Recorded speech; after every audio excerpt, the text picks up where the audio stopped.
And welcome into day 2 of NFL free agency. I am Tom Downey, producer Chris Daughtry, behind the scenes, Stone Shields as well. We are live on both the Cowboys Report and on the Chat Sports YouTube channel as we will break down all the news as it happens, all the updates as they come in. We'll discuss some of the more recent signings.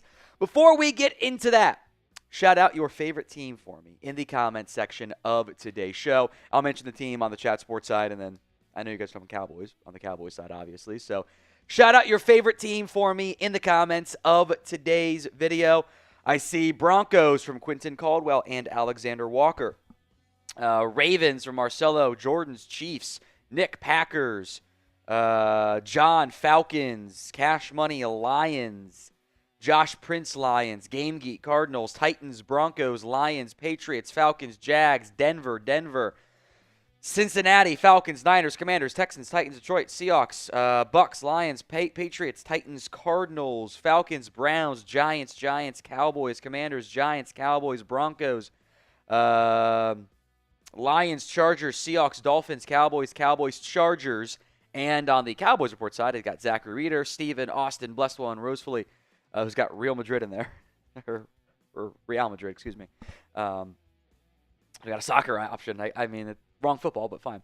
JSS, Daniel, Mike, King, Lee, Brandon, Tar Heel. I got Bengals, Giants, Patriots, Steelers, Patriots, Dolphins, Texans, Colts, Mets. We got baseball options in there, too. Yeah, baseball, still spring training, right? Yeah, nobody cares.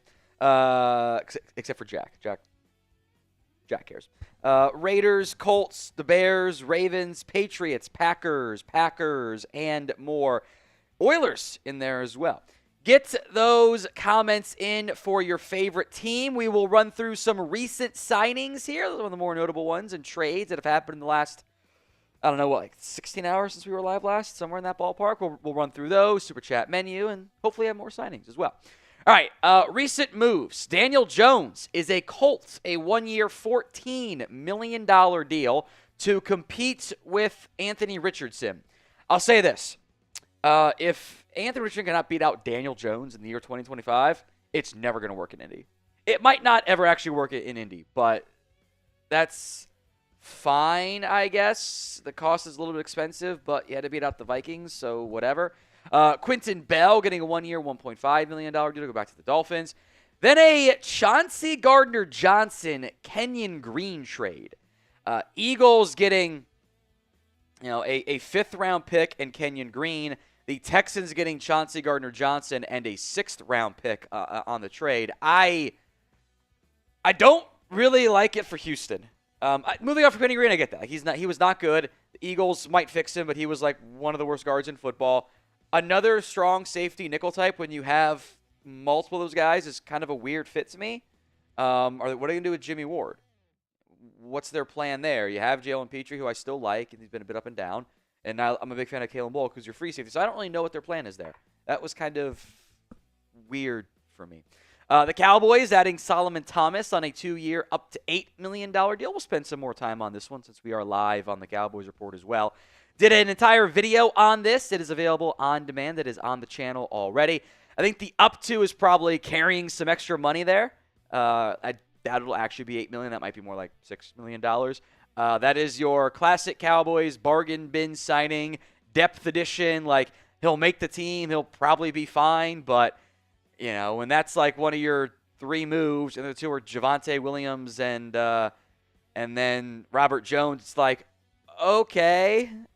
Does it really move the needle at all for you? They need to do more than that.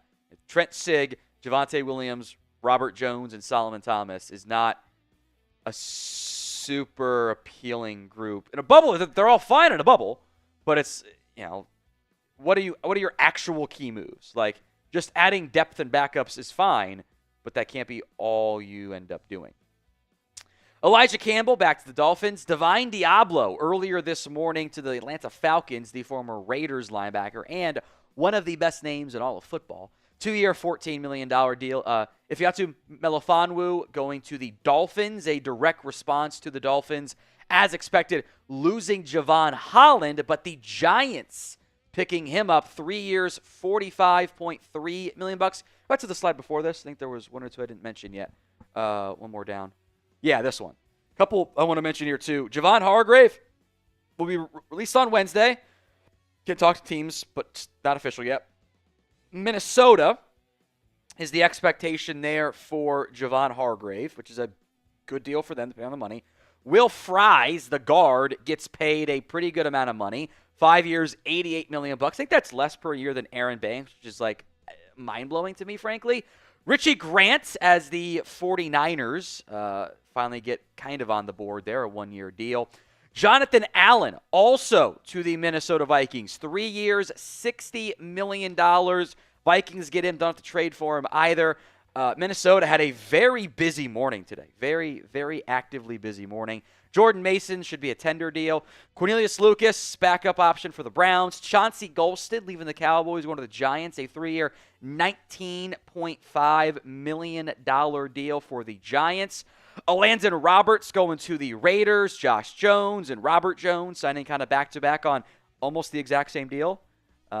Lonnie Johnson to the Raiders as well. Andre Sisco goes to the Jets. I actually like that fit a lot. That's a logical fit for me in the back end for New York. Vikings had also re-signed Byron Murphy. You know, we did winners and losers last night, and the Vikings for me are now a winner. Like, I like a lot of what they've done. Good players on, I think, pretty reasonable-ish deals given what other people got. Expensive, but they're not paying anything quarterback-wise. Might even get a comp pick for Daniel Jones. It's just insane to think of. At least it'll cancel out. Najee Harris, I think, is a good fit for what the Chargers want to do on offense. It's a little bit pricey, but $9.25 million there for Najee Harris. Dan Skipper back. Chase Young, also to the Saints. It's always funny to me because every year the story goes, wow, the Saints are like $110 million over the salary cap. They're in cap hell. They're cooked. And then every offseason it's like, yeah, the Saints just signed somebody to an expensive deal that we're kind of surprised and confused by. Like every offseason. I'm actually very impressed by it. They're also continuing to kick the can down the road on Derek Carr, which might not be the best plan there. Larry Borum, James Daniels to the Dolphins. They had some offensive line help there. I refuse to acknowledge long snappers. Jake Hansen back to Houston. Joseph Asai back to the Bengals. Chris Board, James Hudson as the Giants continue to remain very active. Ashton Dulin back to the Colts. Dre Greenlaw to the Broncos. 3 years, $35 million deal. That could end up being a bit of a steal if Greenlaw is healthy. Javonte Williams to the Cowboys, 1 year, 3. Akeem Davis Gaither to the Cardinals, 2 years, 11. That's kind of back-to-back years. They've actually gone to the Bengals backup linebacker. Michael Holt is getting 2 year up to 24 to kind of be like an edge defensive tackle, outside linebacker, kind of a unique player. Mac Hollins to the Patriots. Oren Burks to the Bengals. Darius Slayton ends up getting more than what the Giants offered Saquon Barkley, so that's kind of funny to think about there. Sorry, Giants. Mike Jackson back to the Panthers. Ryan Kelly to Minnesota as well. Malik Harrison to the Steelers on a 2 year, $10 million deal. Thayer Tart back to the Chargers to be a nose guard option. Tershawn Wharton, the Chiefs' hopefully breakout defensive lineman, heading to Carolina. 3 years, $54 million for the Panthers there. Zach Wilson, a 1 year deal up to $10 million, $6 million guaranteed. So that's kind of like the base stuff there. Justin Watson to Houston. Darrell Taylor back to Houston. Charvarius Ward to the Colts. 3 year up to $60 million deal to kind of solidify the cornerback room. We had a trade as well. Dorian Thompson-Robinson goes to Philadelphia along with a 5th round pick in exchange for Kenny Pickett. I kind of feel like the Eagles actually got the better quarterback in this deal. I don't think Kenny Pickett is very good. I don't think this remotely solves their actual number one quarterback issue. I don't think anyone, even Cleveland, thinks that, frankly. And then wrap up here, Nick Mullins, Bradley Bozeman, and Cody Barton to the Titans, by the way, on a 3 year, $21 million deal. Let's tell you guys about today's sponsor. That is Fanatics. Want a jersey for your new favorite player? Once those are available, it'll be on Fanatics. Go to chatsports.com/NFL jersey. Link will be in the comments section, and it's in the description, by the way, of today's show. That's chatsports.com/NFL jersey. Link again. All NFL teams, all players, men's, women's, colors, sizes, etc. They got you covered. Chatsports.com/NFL jersey.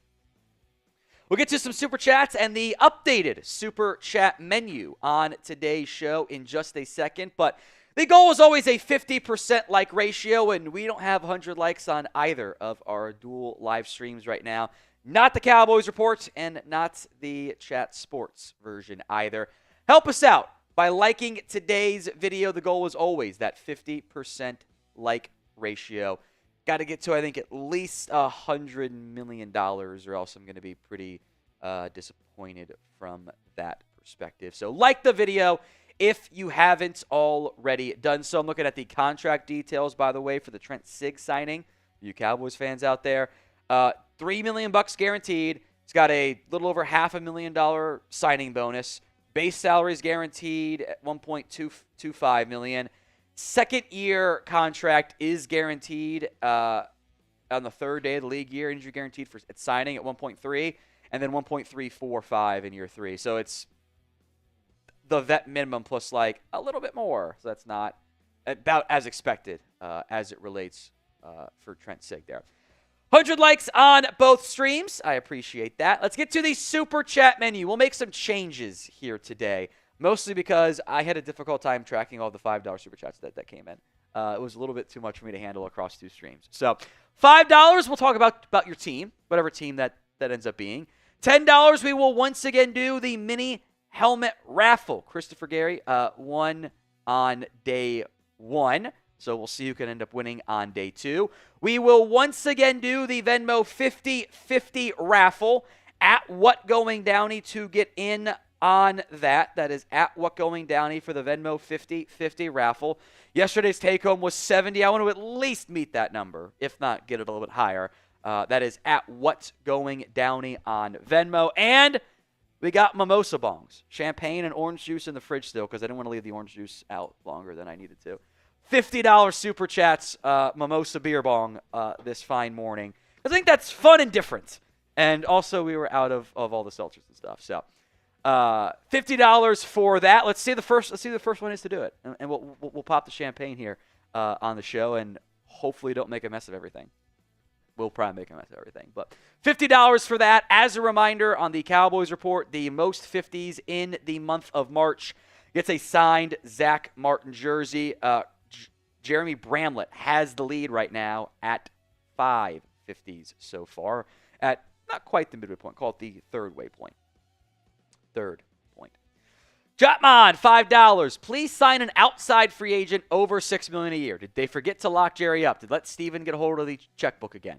Steven's always had the checkbook. That's the problem. In the end, you can't compete the way like we have before with the way the Cowboys want to compete unless you actually increase your spending. You can't spend in free agency the same way you did 5 years ago when the salary cap has gone up by so much. All the contracts have gone up. If you're still constantly looking for less than $5 million per year, you're going to get Javonte Williams and Solomon Thomas and Robert Jones year in and year out. That's not – I completely agree. Like, this is how every other team has learned to operate. Hey, cap's gone up. We should increase our spending. The Cowboys haven't shown a willingness to do that right now. They brought back the long snapper. Javonte Williams, Robert Jones, Solomon Thomas. Okay? That doesn't move the needle. Like, those are fine depth moves, but come on. Got to do more than that. All right, over to the Chat Sports side. Insider Airplane as we wait for, in theory, more moves to come. I think a lot of eyes are on the Aaron Rodgers situation, which is quiet at the moment. Think the Patriots will make any signings today, and if so, what position? It's a good question. I wouldn't be surprised if they did. They were pretty busy on day 1, which is a good thing. You know, Harold Landry, which it wasn't kind of totally day 1, but we'll count it. Austin Hooper, Robert Spillane, Carlton Davis, Morgan Moses, Milton Williams, Kyrus Tonga, Josh Dobbs, and more. The Patriots were ultra aggressive. Matt Collins is the one I forgot to mention. 2-year deal there for Matt Collins. That's a lot of action. I still think like an actual good receiver is the main thing that they could pursue and try to get a number 1 in there, but to do Stefon Diggs or Keenan Allen or Mike Williams or DeAndre Hopkins or Amari Cooper really move the needle there? I don't know if it does. And the free agency crop in general is like real thin now. It got real thin real fast. So I don't know what else the Patriots will do. I'm willing to bet they will do some more stuff. But in terms of just like the talent and who's available, it's a little bit thin at the moment. Maybe they try to pursue another linebacker. Do they get a bigger body on the interior of the defensive line? We'll see. I think another guard, more offensive line. Can you get an older guard in there? Does like a Kevin Zeitler? Well, he's more of a right guard, so might not be as good of a fit. But I think legitimate playmaker at wide receiver is the big thing the Patriots still need. But I don't know how they're going to pull that off right now, barring a trade. Richard Holtz. Talk about the Rams. What do you think they're doing in the draft as well as free agency grade? Don't get too drunk again. It is up to you guys how drunk I get. If we get a bunch of $50 super chats, because the boss has said I have to get 50s for it, otherwise there's no point to it. If we get a bunch of 50s, I'll start doing mimosa bongs left and right, which I don't know how that's going to feel. It might be a little acidic. I'm not sure. We'll try it. We'll try it. I think the Rams, fine. Alaric Jackson coming back makes sense. I think the trading of Jonah Jackson saved them a ton of money. That was probably a nice win for them after the play they frankly got at a Dotson, Avila, and Shelton. Like, that was probably fine. Tutu Atwell, I honestly don't understand. That was weird to me. Devontae Adams, I love, though. 2 years, $46 million. That's awesome. He's a great receiver. You pair him with Puka Nacua, boom. Atwell as your 3 is fine. I still want to pay $10 million to depth. That's the market. Jimmy G re-signing, okay. Beyond that for the Rams, Puka Ford was, I think, a really good pickup at defensive tackle. Like, I love that option. I love the way that interior is built.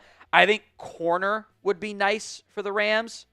I think that would be really super nice. And then, maybe they just kind of keep an eye on other available options. Like, I think someone like a Christian Fulton could actually be kind of decent in LA.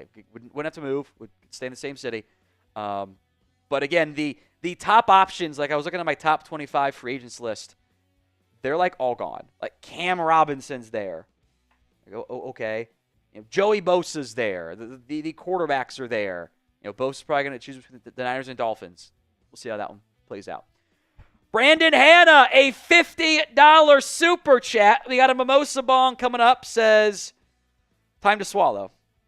So first off, pause. Second off, okay, we'll do it. There's the peeler. All right. Want to get the orange juice for me, Chris? Or have Stone grab it, whatever. Cash. It's also, I guess, not really champagne. It's California champagne, so that's not from the Champagne region of France. All right, let's pray to God I don't break something, too. That's also very important.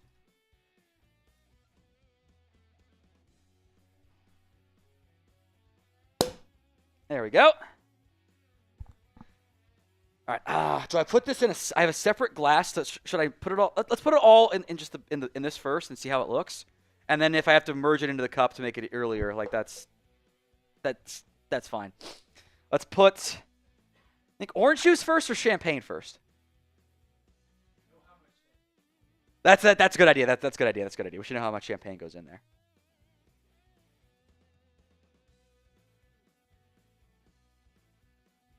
See how much that is. If you guys weren't here yesterday, we got pretty rowdy here at Chat Sports. Issue we now face. This is all foam. Ooh, yeah. That's fine. Maybe do a little It'll bit go more. down. Maybe It'll do bubble down. A little bit more champagne there. I bet you put... A little bit more champagne. Yeah. I bet when you put the orange juice in there, too, it'll get the bubbles out of there. Hopefully. Redistribute science and whatnot. Fidel. I love the mimosa bombs. A little bit of class to getting blackout drunk. Exactly. I remember everything. I mean, it's basically bottomless. Well, I guess it's not bottomless mimosas. We only have so much, but yeah. Here, can you hold this for me? I need to open up the orange juice. Yeah. There we go. Sorry, this needs 2 hands so I don't spray it everywhere. I did eat breakfast too. So, all right, sweet. Get that back. Orange juice coming in. Oh no. Maybe it's not gonna mix. maybe it'll merge. Oh man, you're just Oh, gonna get no. straight champagne first. Oh no. Oh. All right, we have to mix it next time. Well, maybe It's kinda going down. That looks so nasty. Yeah. That At least there's no pulp in it. That looks so bad. Yeah. Imagine if there was pulp in it. That's so bad. Okay, we're definitely gonna use the glass next time. Oh my goodness, that is disgusting. That looks like you just see the you guys can't see. There's just like a very clear, just like the orange juice sinking down slowly but surely, and the champagne rising up. Oh my god, It looks disgusting. it looks so bad. This is gonna be something, but oh well. Next time I'm just gonna put them both in here and then pour it in. That way it actually mixes in there. All right, here we go. First champagne bomb. Let's see how it goes. Sorry, Cam says looks like dirty piss. Yeah, it does. It does. All right.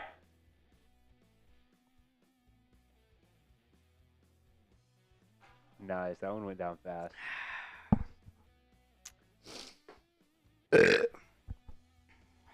It's fine. Nice. That's fine. That worked out. Okay. All right, more $5 super chats. Again, $10 to get into the talk about your team. That was Brendan Hanna, right? Yes. So I'll give him some mini helmet entries there. $10 for the mini helmet raffle today. Jeremy, I'm saying Campbell's available. We should get him. I assume you mean Calais Campbell? Which, yeah, Calais Campbell is like the ultimate Ironman. He just like continues to find a way to not actually slow down despite his age, and continues to be just a good player for whatever NFL team he's on. He just continues to produce at a very impressive level. I am a fan of his game.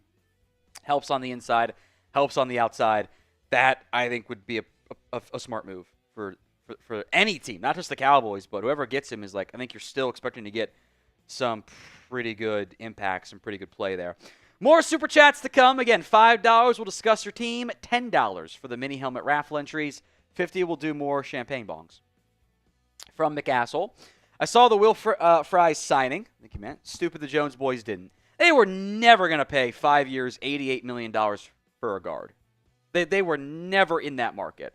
You know, best case they would have done is like 1 year, 8.8, which even that seems a bit, unlikely given their previous moves there. The Game Geek, thoughts on the Cardinals? Okay, Akeem Davis-Gaither is I think the most recent one. A linebacker. The big move was Josh Sweat coming in on a 4-year something deal. 4-year, $76.4 million deal, $41 million guaranteed. That's not a huge surprise. I kind of figured one of Milton Williams or Josh Sweat would go there. Like that tracks to me. Baron Browning also back to give some edge depth there at 2 years, 15. Awesome. You retain Evan Brown at center. We'll see what ends up happening with Will Hernandez. I'd still like to get another guard into that, another interior lineman into that rotation. I don't know if you can find one, but low-key I kind of like the idea of adding a receiver to that unit. Greg Dortch's fun, but I think a better number two, compared with Wilson would benefit them. Still kind of think defensive line's needed. I didn't love the money they gave DJ Jones last year. I don't think he played that great, but that's kind of how things go. Cornerback help. I think just keep trying to add pieces to that defense with the O-line in kind of decent shape, given their previous investments, as long as Williams gets healthy. And then if Kyle takes a step forward, that's kind of a big deal for Arizona. Abraham, I think Dallas will land a wide receiver today. I wouldn't be surprised if they end up getting a receiver at some point. The market for receivers has kind of not yet been hit. It's still pretty light. It's kind of all based on older guys who are available that maybe they don't get a lot of long-term commitment, which makes it a little bit cheaper. So we'll see what happens at wide receiver. There's a lot of ones out there in the Amari Cooper, Stefon Diggs, Mike Williams bucket. Excuse me. But we'll see if they get something else there. Lone Sniper says mimosas on a Tuesday. Cowboys are back. Hey, $50 for mimosa bong. I think I like the seltzer more. I don't like that way that's sitting as much. I think there's too much carbonation in there. That's kind of what I'm sitting at right now. I think there's a little bit too much carbonation right now. Dominic, thoughts on the part? Patriots. He means the Patriots. Talk about an aggressive team this offseason, which isn't a huge surprise with all of these salary caps they had available. The big splash was Milton Williams, obviously, but they went out, they attacked a lot of different spots. Receiver and kind of still offensive line, helping out Drake May, remain kind of the core focal points, for me at least, for the Patriots. I like Harold Landry. Vrabel knows him. I'm fine with that. Robert Spillane helps out your linebacking core. Carlton Davis, I think, is a little bit expensive given his injury history, but you need a cornerback help. Okay, you've got money to burn. Okay, I don't like that one that much, but I do like Morgan Moses, 3-year, 24. That'll stabilize your right tackle spot. Milton's expensive, but again, you got money to burn. We'll see about Christian Barmore. Kyrus Tonga can be a nice run stopper. Josh Dobbs on a 2-year, $8 million deal. Cool. Maybe they can trick someone into trading for Joe Milton. I've never seen a more obvious Matt Flynn 2.0 candidate in my entire life. Oh, he had one good game as against backups, too. Okay. The Bills were not trying in that game at all. He was also, not good in the preseason. We do know that, right? He was bad in the preseason, actually. Okay. It's fine. Someone will talk themselves into it, and they'll get a steal there. But I think overall, I like what the Patriots have done. It's expensive, but that's okay. Rajanic, is the interior defensive line fine now with Osa and Solomon side? So Solomon Thomas has played inside and out. I view Solomon Thomas as more of a Chauncey Golston replacement than I do like a pure interior defensive lineman. He has the size to play both. But he played plenty of edge and kind of 5 technique and 3 technique. He's not he's like from 3 to defensive end on your front, not like 3/1. You still need an actual nose guard right now for the Cowboys. Beyond Mozzie Smith, you still need help on the interior of that defensive line. I view this as more of Chauncey Golston-esque. And even if he is your backup 3 technique, Justin Rogers didn't play last year. He's not ready to be a full-time defensive tackle. That's just not. He's not ready to be a backup nose guard. If he is, great. Surprise. Everyone's happy. But I think that they need to add more in the end. We have a signing to get to here. Then we'll come back to some more Super Chats in just a second. The Kansas City Chiefs are getting in once again in the free agency market. They have added Christian Fulton, the cornerback, who had a bit of a resurgent year with the Los Angeles Chargers. It is a 2-year, $20 million deal for Christian Fulton to head to Kansas City. The Chiefs kind of spending some money in free agency.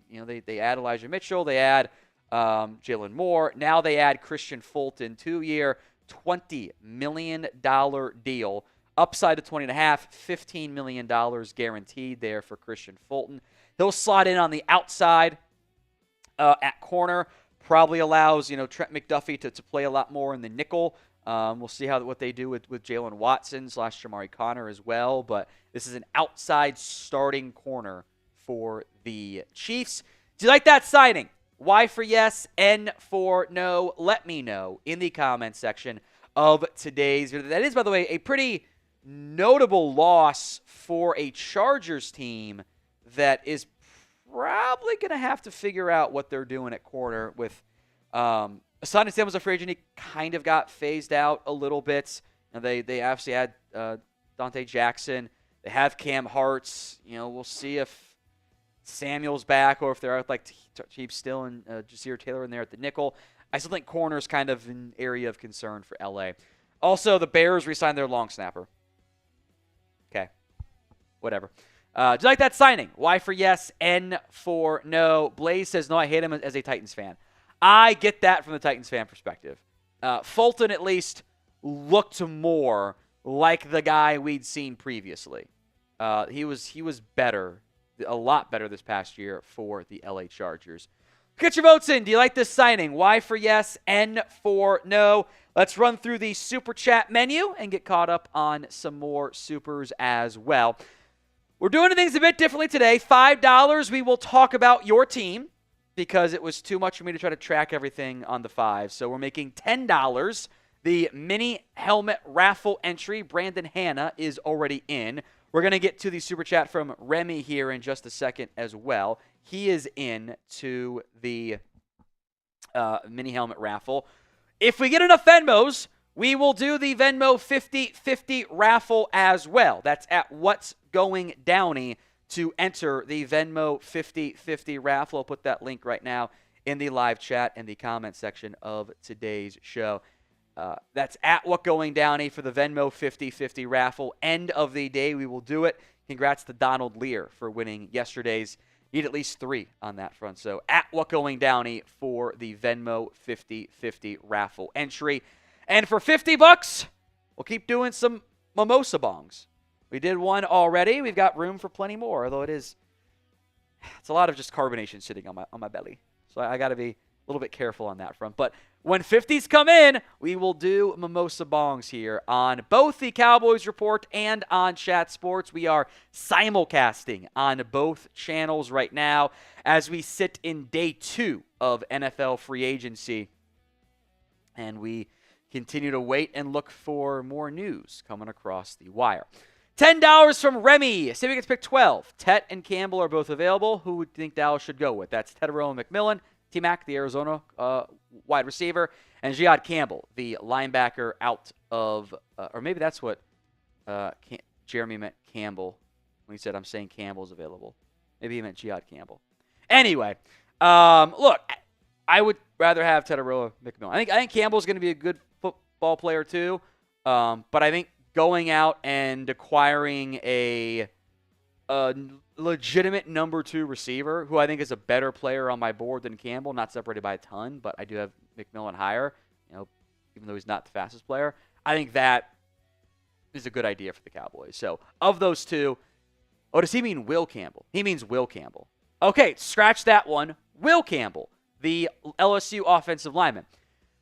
I don't know where you play Will Campbell, specifically if you are the Dallas Cowboys. I don't think he has the length to stay at tackle. I kind of think he might be a center at best, as his best spot, because he's so damn smart as a football player. I think I'm going to have T-Mac still over Will Campbell on my board. I wouldn't be mad at either pick because I think the value is pretty strong there. I think it seemed like the Niners should jump all over Will Campbell if he falls to them. But I would not be mad at Will Campbell. I guess it shows where my head's at thinking it was Jihad Campbell. Maybe that's what Jeremy meant the first time around. So I'll still take McMillan because I have some concerns with Campbell. Now, honestly, we'll see what I finalize it at. I kind of think Armand Membu is the best tackle in this class. Campbell might end up being a guard, which if you want to take that at 12, that's moving to the right side, which he hasn't done before. That's fine too. Brandon Hanna is back again. Another $50 super chat as the Cowboys Report continues to crush the Chat Sports side on the super chat menu. Another one. Cowboys are definitely signing free agents who don't have to draft a certain position. I like it, but hate it because we haven't improved at all. We've actually gotten worse. So I actually agree with this. You're adding players. You've signed a running back, so you don't have to draft one if you don't want to. Which you're still going to. I want to make that clear. You've added a guard in Robert Jones, so you don't feel like you have to draft one. You added another defensive end / defensive tackle. That's fine. But you're right. Golston is, I think, a better player than Solomon Thomas. Not by a lot, but by enough that you got worse. I think Javonte Williams is not as good as Rico Dowdle is. So, again, you got worse. I'm pouring that all into this one here. That is all foam. Jesus, Tom. What a terrible pour. What am I? First timer? Not even getting on the side? Rookie stuff. So I think you're all right on that. I think if you actually want to address your depth and put yourself in the best possible position to make this team better, you should probably actually do it by adding better players and adding more top-end talent. That was a lot more champagne in this one than I probably should have done. Oh, well. Because you're right, they got worse. They're not better today than they were a day ago. They're not than they were before free agency. They have gotten worse. And here's the thing. you still probably would like to draft all of those spots. If what you should do is add better players and address your depth by making it a trickle down, not a trickle up. That's not, we can argue economics all we want, but like from a roster building perspective, trickle down works a lot better than trickle up. So that's just my opinion, though. But I agree, Brandon. All right, let's pour this mimosa in. Let's shut. I didn't make a rookie mistake here. We're good. Would have been a disaster.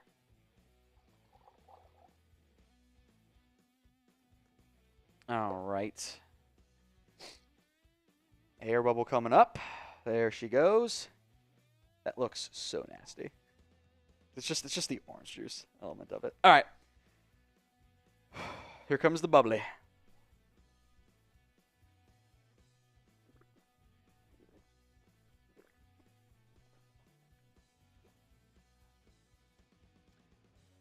A lot of carbonation in there. A lot of carbonation. All right. Thank you, Brandon. Jay Gonzo. Jerry is calling. What 3 signings are you telling him to make? Let's see. A lot of the guys I wanted are gone, unfortunately. I'm telling him to go get me a linebacker. I'll say make it Eric Kendricks, Shaq Thompson, or EJ Speed. Go get one of those 3 guys. I'm saying let's go get a receiver. Maybe it's not the top of the market with Amari Cooper, but maybe it's Tyler Lockett with his ties to the Cowboys coaching staff. Maybe you go DeAndre Hopkins path. Maybe you try to buy low on like Elijah Moore. I don't, Diggs. I don't think Allen's a great fit. Like I'm telling him to go get a receiver, and then I still want more. I need a corner bad right now. How about Asante Samuel? How about your right or wrong when you took Kelvin Joseph over him? It is a different regime, so maybe they are willing to change their mind about arm length, but just say Asante Samuel, EJ Speed, Tyler Lockett is all profoundly doable with the way this roster is constructed and the money available. I think we'd all feel better about that one. The Sky Warrior 2, how can the Bengals win Super Bowl 60? Pay T. Higgins, pay Jamar Chase, either trade Trey Anderson or pay him. Don't do this nonsense of middle ground shit. And you need to get a guard. How about you bring back Kevin Zeitler? A reunion there. You need to add some more edge rush help. It's not a great group. How about Zadarius Smith? Or Von Miller? Or Tank Lawrence even? And that's probably looking for like one more impact piece, either on the offensive line. Maybe you wouldn't be opposed to double dipping a guard. And you just take the best player available and stop trying to do this draft for need 2 years from now and then miss the pick anyway. That's what they have to do. And I think it's probably still you probably need to add another linebacker as well. I already mentioned EJ Speed. How about, go to my list here, about Terrell Dodson. Cheaper option, but can run and chase a bit. All right, Shamari's NFL YouTube channel is in. Hoping the Patriots get Cooper Kupp. If you're looking for a receiver, I think you just be patient and you wait and you buy time, and I think you'll be able to get Cooper Kupp cut. I don't think he's going to get traded. I think the contract's an issue, and the amount that the opposing teams would want the Rams to eat, at that point it kind of just doesn't become really financially sensible to trade him because they can just post June 1st, cut him in a couple days, and be fine. So I would not be surprised if you're a team that wants Cooper Kupp. Just be patient. Wait it out, and he'll be available. And be a little bit cheaper because he's missed a lot of time the past 3 years. YouTube J, $5. Are you a little satisfied they're doing something, even though it's still not enough? Also, what grade are you giving the Cowboys so far? Excuse me. I don't know, like a B-, C+, somewhere in that range. The individual moves are fine. And honestly, Osa getting $6 million per year less than Milton Williams looks like a steal. That looks like a great value contract already with the way the market has gone. But they need to do more. Like, you can't just sign 3 backups and go, yep, we did good. Like, no, you got a lot of needs to fill. So they need to spend some more money this time around. All right, more super chats to come, but we've got NFL jerseys for you on sale. Chatsports.com/NFL jersey. Link will be in the comments section and the description of today's show. It is all 32 teams, officially licensed NFL jerseys from our friends over at Fanatics. Maybe get the new Vikings starting QB, as I think a lot of us expected. J.J. McCarthy is there for the Vikings. Chatsports.com/NFL jersey. Links in the comments section and the description of today's show. That's chatsports.com/NFL jersey. Get yours today for whatever team you're a fan of. You got to filter. You have to search. We'll see what ends up happening there. In terms of, you got to search to find your team because it's all Eagles right now. All right, we don't want these 304s to hire Brassard to Chat Sports. Nah, he don't know ball anyway. You don't need that. He's obviously trolling, but it's fun. William Cook, $10 into the mini helmet giveaway raffle. After 50 years as a Cowboys fan, I am nearly done with this team. Nothing in free agency for the past 3 years. All I see is years and years of mediocrity. I think you are in danger of actually being mediocre right now. Of being an 8 or 9 win team, 7 win team. That's what mediocre is. Winning 10 plus games in the playoffs, that's not mediocre. It is disappointing at the end of each season, but it's not mediocre. I'm going to apologize. Saints fans, cover your ears. The Saints are mediocre right now. That's how it goes. They're a mediocre team. The Cowboys have to try more to avoid being mediocre as well. Robert Brooks going to play a version of F, Marry, Kill, cut, sign, and trade. I assume this is Stefon Diggs, Wanye Thomas, and DeMarcus Lawrence, right? I assume that's what it is. I know he's not signed now, but whatever. Hope he took Z-Biotics today. I always take Z-Biotics. Actually, I didn't do it yesterday or today. I lied. Sometimes I do. But I know when I need it and when I don't need it, and I shouldn't need it today. Glad I avoided yesterday's disaster class. I assume this is Stefon Diggs, Wanye Thomas, and DeMarcus Lawrence. This is a $50 super chat, by the way. Thank you, Robert. That's 5 entries for the mini helmets. And I owe another beer bong, or I guess mimosa bong as well.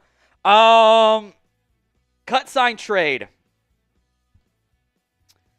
If the money's right, I guess I'll sign Tank Lawrence because he's a free agent. I guess I'll cut Wanye Thomas because it's cheap. And I guess I'll trade Stefon Diggs. I think he'll actually get available, or if I can get a draft pick in theory for him. Those are 3 tough ones there. And that's probably how I'd rank their likely impact in this upcoming season too. Tank Lawrence, Stefon Diggs, and Wanye Thomas. I'd sign Diggs if he were healthy. So it's a fun one though. That's a fun one there, Robert. All right, let's do another mimosa bong here. Pouring the champagne, or as a great show once said, champagne. You ever watch Futurama, Chris? Futurama is a great show. Awesome show. One of my favorites. All right. Do a little bit more champagne. All right.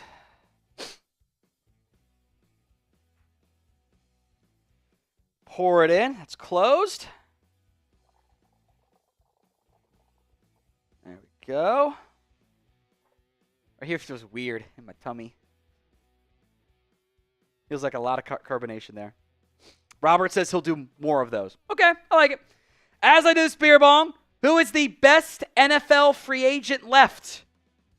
This is not an easy question, by the way. It is not an easy question. There are 2 other news updates here, by the way. Miles Sanders, leased by Carolina, not a huge surprise. Laken Tomlinson heading to the Texans on a 1-year deal with a max value of $5 million to give them, backup option, low-end starting option at guard, but they still got question marks on the offensive line. So two news items there. Miles Sanders cut. That saves them like $5 million in cap space. I think he had a roster bonus due in a couple of days too. So that one was a no-brainer. It was kind of they were never not going to cut him. Like, that one was expected, but timing matters. I know I see a Panthers fans are already happy on that front there. So, best free agent left. Chris, give some shout-outs. I'm going to take a deep breath and do a third mimosa bong of the day. All right, get your answers in for the question here. Who's the best free agent left? I get some shout-outs. Droopy Balls saying Riley Cooper. Sorry, I saw that. He got you, too. He didn't get me. I knew what it was. He got you. I wanted to say it. Dorian B says Becton. Taco Frog says Jordan Reed. I see an Aaron Rodgers in there from Nick B. Let's see. Matthew over on the Cowboy stream saying Stefon Diggs. John's also saying let D-Law go and get after Bosa, or go after Bosa, excuse me. Devon Gilmore, Nick Bosa, Asante Samuel. All right, there we go. Ajijo Zolari. Cam Robinson's like a competent-ish offensive lineman, so that somewhat stands out. I haven't seen news if Tyron Smith is going to retire, by the way, yet. So that kind of still lingers out there as a tackle option. Evan Ingram's a free agent. A lot of older receivers are free agents. Then Russell Wilson, Aaron Rodgers are the top quarterback stuff. Then it's like Jameis Winston, Mac Jones, Joe Flacco, and we'll see what happens to Kirk Cousins. But Pittsburgh and New York, all looking for QB still. Jay said Ben Roethlisberger. He made a joke about coming back yesterday. he made a joke about that. Maybe I'll come back now for DK. We'll see if they trade Pickens, by the way. I'm kind of curious if that one ends up happening for Pittsburgh. I'm waiting for Rodgers to do something here. I feel like the Giants and Steelers are both waiting on him, and the other pivots to Russell Wilson, which in the year 2020, imagine telling someone like 5 years ago, hey, the Steelers and Giants are trying to choose between Aaron Rodgers and Russ Wilson. Been like, wow, that's awesome. Now it's like, oh, boy, that's not great. That's not great at all. Ugh, excuse me. All right, Adam Martinez, $5. Good morning. Good morning to you too, Adam. Or afternoon, depending on what time zone you're in. How did the Texans win the Super Bowl? You got to keep trying to overhaul that offensive line right now. I'll be honest, I kind of don't really get what the Texans are doing right now. They have Nika, who I love at wide receiver 1. He's awesome. Christian Kirk is a fun vertical slot receiver. Cool. Tank Dell is like kind of more of a slot guy. So is Braxton Berrios. Justin Watson is like a guy at receiver to like be your receiver 4, but like can't John Mechie and Javier Hutchinson do that? So like I think it's weird to add 3 receivers when you needed help, sure, but like 3 of them that are not elite was kind of weird. The offensive line is a massive question mark for me now. Some combination of Blake Fisher, Laken Tomlinson, Kendrick Green, Jarrett Patterson, Juice Scruggs, and Titus Howard. I don't know about that one. I think adding another good safety in Touch Gardner Johnson is fun, but you already have Kalen Bullock and Jimmy Ward and Jalen Petrie, who can also do nickel stuff. I was like, I don't know what the plan is there. I think you have to continue overhauling that offensive line. Hopefully the new coaching staff helps that. The new offensive coordinator helps that. But the Texans for a long time have had like the best roster from like players like 30 to 60. That has always been awesome for them. And I kind of feel like adding guys like Berrios and Watson just add to that. And they didn't need to add to that. Laken Tomlinson is okay, but it's still like you draft a guard if you can, but a tackle too. He's him, a.k.a. Matthew Peterson's biggest hater. Matthew Peterson gave away the prize. I won. Congrats, he's him. I assume that was on one of Petey's live shows. That's what's my guess on that front there. Mason, just $1 super chat. Thank you very much, Mason. I think that's CeeDee Lamb, Jalen Hurts pick. Am I right? I think that's Jalen on the right. I can't tell who that is on the left, though. Anyway, Byron Joe David. I'm guessing he means, he says Trent Williams, but he means Javonte Williams. Mostly going to be used in passing situations. I buy that. I think third down back is probably where he ends up in the end. Like, he ends up as a rotation back, and the Cowboys draft a true RB1.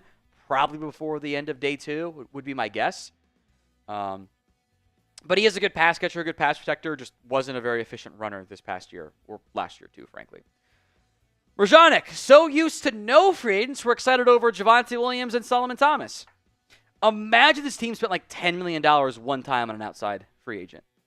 Imagine how much like, wow, they did something. And not like they signed a RB2 and a guard 3 and a defensive lineman 6. Like, imagine if they did something awesome like that. Even just like $10 million for a linebacker would be massive for this team. So, McCassell, Hampton, or Henderson? Henderson looks better to me. I think Henderson's more explosive. I think he's more of a big play threat. I also think he kind of wears down faster. Amari Hampton has handled bigger workloads with no real drop-off, unlike what we saw with Henderson. So, bit of flavor of ice cream. I do think Hampton is the second best back in this class. I think he goes with the board between 12 and 44. Henderson, though, might be there for you at 44. Juan Vasquez, who are the good options left for the Cowboys? So another top free agent left here. And I'll just kind of run through some of the top guys at each position, and we'll kind of apply this to both the Chat Sports stream and the Cowboys Sports stream since we are simulcasting on both right now. Quarterbacks, it's Russell Wilson, Aaron Rodgers. Seems like Giants for one, Pittsburgh for the other, some TBD there. Wide receiver is Stefon Diggs, Keenan Allen, Tyler Lockett, Amari Cooper, DeAndre Hopkins. Some good options there, frankly. Some quality players still at wide receiver. I guess Michael Gallup's back as an option too, which I would not do because I can't recall last time player played a year, retired a year, came back and was good. Evan Ingram, I think far and away the top tight end option left. Offensive tackle, Cam Robinson, Jedrick Wills, and Tyron Smith. Center is Andre James and Josh Myers. Kind of all I got there. Guard is Kevin Zeitler, Will Hernandez, Tevin Jenkins, who I think could be in play for the Giants and the Bengals, by the way. 2 teams to monitor there. Mekhi Becton, too. Interior defensive line, Dalvin Tomlinson's out there. Calais Campbell. Javon Hargrave is going to the Vikings, so kind of cross him off. Levi Onwuzurike. A lot of guys no one's heard of. Edges, Joey Bosa, Zadarius Smith, DeMarcus Walker, Von Miller, Tank Lawrence, Zizo Jolari. Caleb Von Chasen is out there. Carl Lawson. There's Matthew Judon. There are some good edges out there that are kind of like maybe some cheaper ones there. Linebackers, Eric Kendricks is maybe the best linebacker left. Shaq Thompson, EJ Speed, Terrell Dodson, Jerome Baker, Kaiser White. I think we'll re-sign with Arizona because I think the DC named his kid's middle name Kaiser, I think. So, that's a pretty good relationship. A bunch of other mediocre linebackers there. Kendall Fuller, Asante Samuel, Stephon Gilmore, Mike Hilton, Rasul Douglas, Mike Hughes, Jonathan Jones in their corner. Safety, Justin Reed is still out there. Notable name. Justin Blackman, Justin Simmons, Xavier Woods is actually one of the top safeties left. Juan Thornhill. So the safety market always seemingly has that's a good player that doesn't sign for a week. That kind of happens, I feel like, a little bit more frequently than it should. Thank you, Juan. We're going to wipe these 304s. Do a flip. Is Broussard, Cup or Broussard likely signings? Well, not Broussard. Depends on the market. If Dallas has their choice of 3 receivers and one's 10, one's 12, and one's 7, we know they're going to pick the $7 million guy. That's what they always do. But I think Cup, kind of like you saw with Jonathan Allen, will probably command a lot of interest on the open market when he's cut, as opposed to a team trading for him and having to pick up the contract there. Pug Racer, Jerry, the only GM worried about tariffs for free agency. It's funny. I like that one. He's him. Once again, Matthew Peterson's biggest hater says, cut Petey. That team trade him and sign his mom. I am convinced this is like Jeremy or something. I'm convinced it's just it's somebody trolling Petey. All right, help us out and help us be the #1 live stream out there by sharing today's video. Twitter's now up and running, so you can share on Twitter again after yesterday having 0 options out there, which was kind of crazy. And people were posting on Instagram and Threads because Twitter was down, and we still need that platform. Share this on Twitter, Facebook, Instagram, whatever. Help us out by sharing today's video for someone who hasn't seen it. That way they can subscribe, we can grow, we can keep doing these live streams. Kind of want to do this again tomorrow, but just depends on the audience and the super chats as well. As long as supers come in, we will stay live, by the way. That's not an issue for me of staying live. You know, I've got childcare squared away. It's not my responsibility this week, so someone else can deal with that in the family. Share the video for me on social media. Well, we'll talk. I'm going to put the fan on here, too, as it gets a little hot later in the day with the lights on me. Who will sign Aaron Rodgers? This is actually the pinned poll right now on the Chat Sports live stream. 5% say the Jets, which I don't really know. I also fucked this up. I am so stupid. Why did I put Jets in there? I obviously meant Giants. Let's do a new poll. Who will sign Aaron Rodgers? Giants, Steelers, Titans, other. You can comment. I don't ask me why I was very stupid and did not include the Giants on the pin poll. So Giants, Steelers, Titans, or I guess a different team. I don't really know how they're gonna go about that one. I don't know if the other team would be. Colts are kind of off the board. Rams are obviously off the board. Who will sign Rodgers? Giants, Steelers, Titans, or other? If there's a fourth team in mind, just comment who that is. Eric Pro says Seahawks. So they got Sam Darnold, so I don't think that one's going to happen there. 57% say Steelers, 30% say Giants. Ooh, M. Mac has a good other name. The Vikings.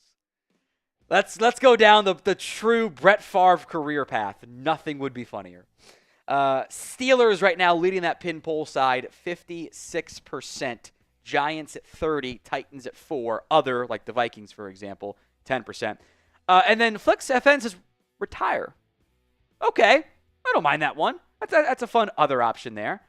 I see Vikings, Giants, Steelers, Giants. I am also highly curious to see what the contract looks like for Aaron Rodgers. You know, Flory had floated out like $40 million per year for him. At this point is insane to me. Knowing the market is gone, has gone up significantly. But I would love to see what that market looks like. Because it should be like 30, right? Maybe? Like kind of do year-by-year stuff with him. It's kind of the route I would prefer to see there.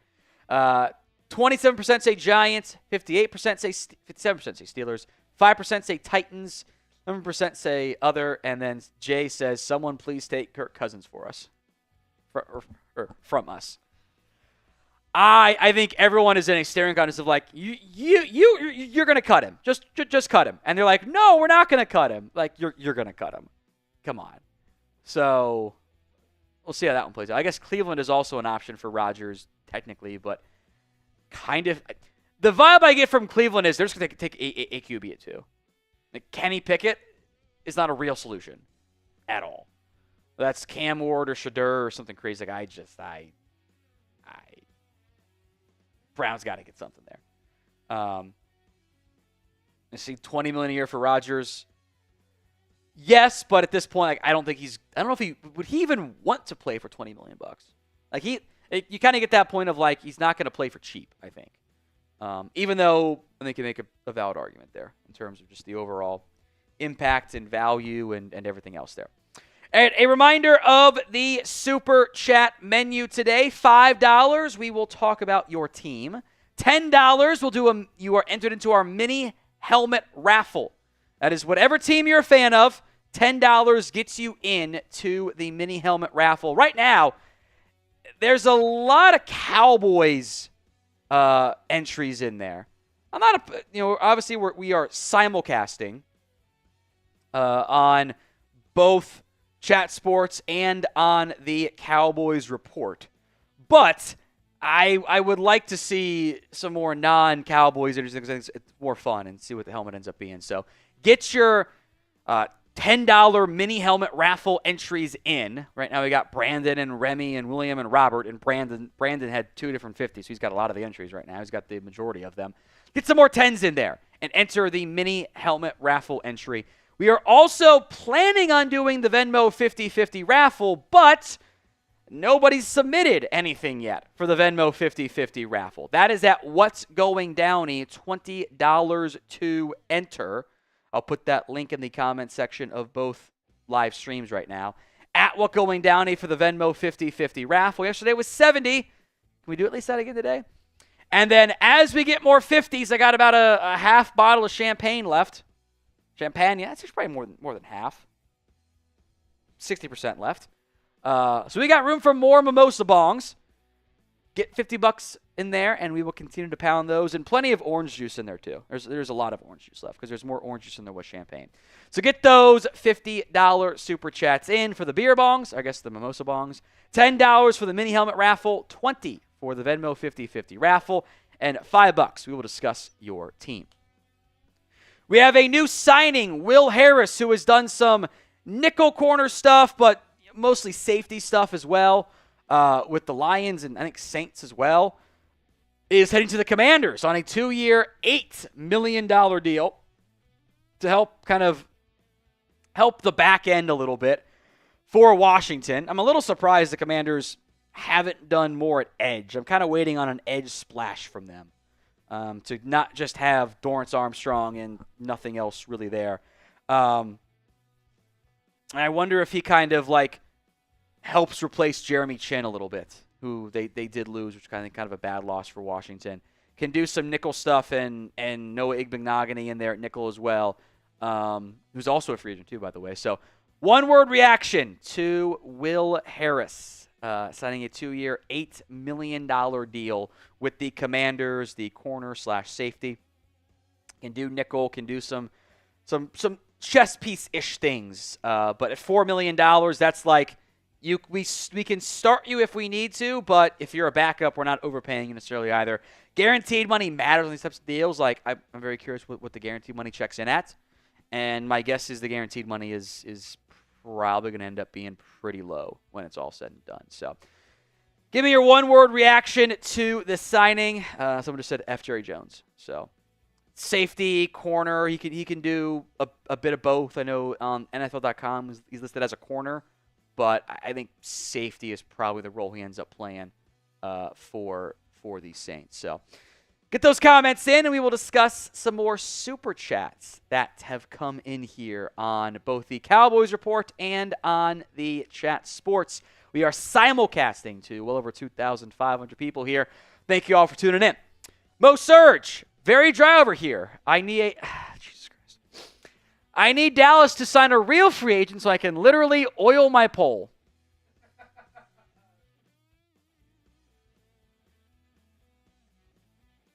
You need Jesus. No, doing something for Dallas would be cool. They have not done very much beyond backups. Seth, get Bosa, Cup/Lockett, Hernandez, and trade for Mayer. They don't need a tight end. I'd be pretty shocked if they made a trade for Michael Mayer. They have Schoonmaker. They have Fant. They have all these different guys at tight end. They have, obviously, Ferguson. I don't really see that one coming down the pipeline. Wouldn't be bad if it's a 5th-round pick. Sure, who cares? Bosa, Cup/Lockett, sure. Hernandez, I think, is kind of off the board with the signing of Robert Jones. I'd be a little surprised if they picked up another veteran type of guard. Robert Brooks, $10. The young, underrated star edition for sign, cut, and trade. Turpin, Bland, and Overshown. I'm going to sign DaRon Bland. When he has been out there, he has been awesome at corner. That's an easy one for me. I don't like it, but I'm going to trade DeMarvion Overshown, who I would like to find a way to keep. But I think you can get more value there. And then I'm going to cut KaVontae Turpin, who also isn't actually that young. It just feels like because he didn't play a lot and because he had the stuff at TCU and went to the UFL. So Bland, Overshown, Turpin with kind of a drop-off after Overshown if he's healthy to Turpin there is my mindset there. Thank you, Robert. $10. You are in to the mini helmet raffle. Martin Rosales, what about Dalvin Tomlinson at defensive tackle? I'm in. I have no issues there. I think that is the exact type of or defensive tackle I'd like to go get. That's kind of I'm all for that one. I think that is add defensive tackle run stopper. You need that. I am in. Like I don't want to fart around and not have someone come in there. So I would love to get Dalvin Tomlinson for sure. Fondil. Oh, he almost got me. He almost got me. That was good. Cowboys should sign Jameis Winston. I think Jameis Winston needs to go somewhere where he can play more, and he's only going to play if Dak gets hurt. I think just put Winston in Tennessee if they don't draft Cam Ward. Put him in Tennessee and just let him throw the ball 35 times a game, and we'll all have fun.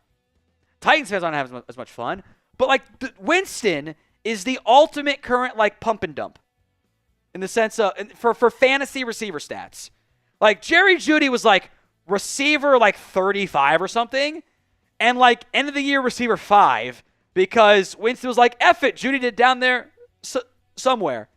And he'll have a game where he throws 5 interceptions and then 5 touchdowns in the very next game.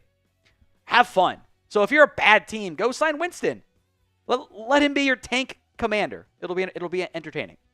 Also, by the way, some more news. Mario Edwards, the veteran defensive end, back with the Houston Texans on a 2-year, $9.5 million contract to re-sign with the Houston Texans. So some veteran depth there at edge for Houston. No real complaints on that deal. It's probably about the right value at this point and kind of slots in as a piece up front for Houston. That one I don't think we need to spend a lot of time on. It's Mario Edwards, Houston. Dominique Lancey. I think the cup will go to the Patriots. What's your opinion? I wouldn't be shocked. I think we can all look at the Patriots receiver room and go, okay, they need something else here. Kayshon Boutte, okay. Kendrick Bourne, okay. Demario Douglas can do some slot stuff, cool. They spent seconds on Jalen Polk and Javon Baker. They need a number one. And I don't know if Kupp is a number one at this point, but he's closer to a one than what they have right now. And I think Polk can be a good 2 for them, but they have to find something additional at receiver. Kupp has the path to the Caps. They can do a high expensive 1-year deal for Kupp, and he'll be a good run blocker. I think Mike Vrabel will love him.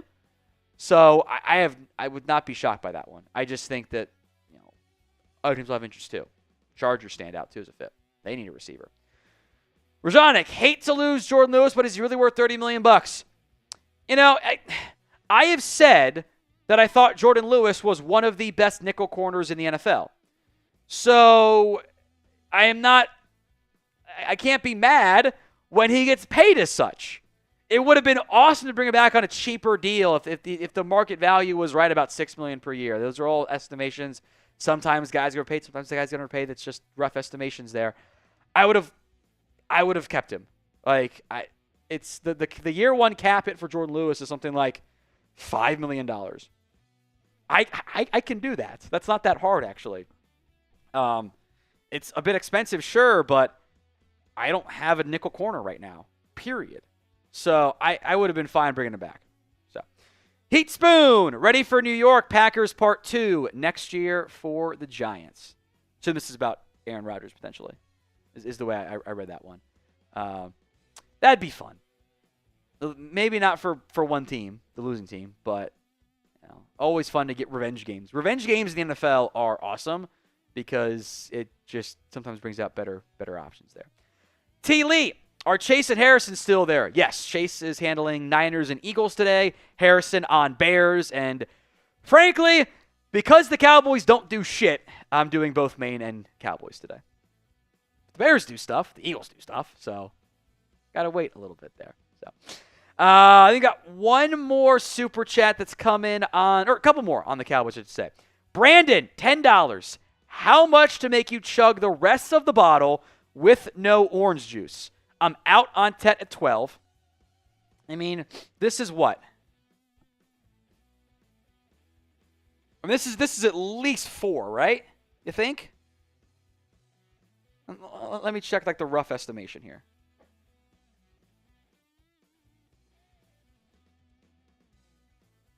Yeah, that's probably about 4 left. So 200, and I will chug I will put all the champagne into the beer bong. There's like a little bit of orange juice left in there at the bottom. So yeah, I think that's about right. 200, and I'll chug the rest of the champagne bottle, and we can always go make Stone get more. So 200, that because I don't want to like. Otherwise, we got 4 more mimosa bongs at minimum. So 200, I'll chug the rest of the bottle. Anyway, I'm out on T-Mac at 12. Too much boom bust for that high. I get where you're coming from. I'll say this. With the quarterback class that we've got, I mean, it's actually probably 5, by the way, as I look at this here. It's probably 5, right? 5 in there. It's probably room for 5 more. So we'll keep it at 4 though, and like get 1 off, I guess. I think that's fair. Someone said easy on the drinking, buddy. I got this. I'm a professional. This class in general is just not the best. Like the top end talent kind of falls off quicker than you'd like. So I think you're gonna have to deal with some boomer bust at 12, or you get like a very lower ceiling guy. Draft a quarterback. I'm actually fine with that too. Jade, Barron, Will Johnson. I'm in at 12. Both those guys will be top 12 guys on my board. I'll do that there. Trade back at a corner receiver later, plus pick up the pick. I'm also on board with that too. I think all 3 things you mentioned: T-Mac at 12, trade down, draft a corner. I think all 3 of those are valid options for the Cowboys. All of those work pretty well for me. All right, DJ Mullins, $2. What if Dallas could pair Lamb, Diggs, and Cooks? I don't really see why this team would choose to bring back Brandon Cooks if you're also going to add Stefon Diggs. Honestly, I kind of thought Jalen Tolbert was better than Brandon Cooks last season. So do you need to go get another option on the outside?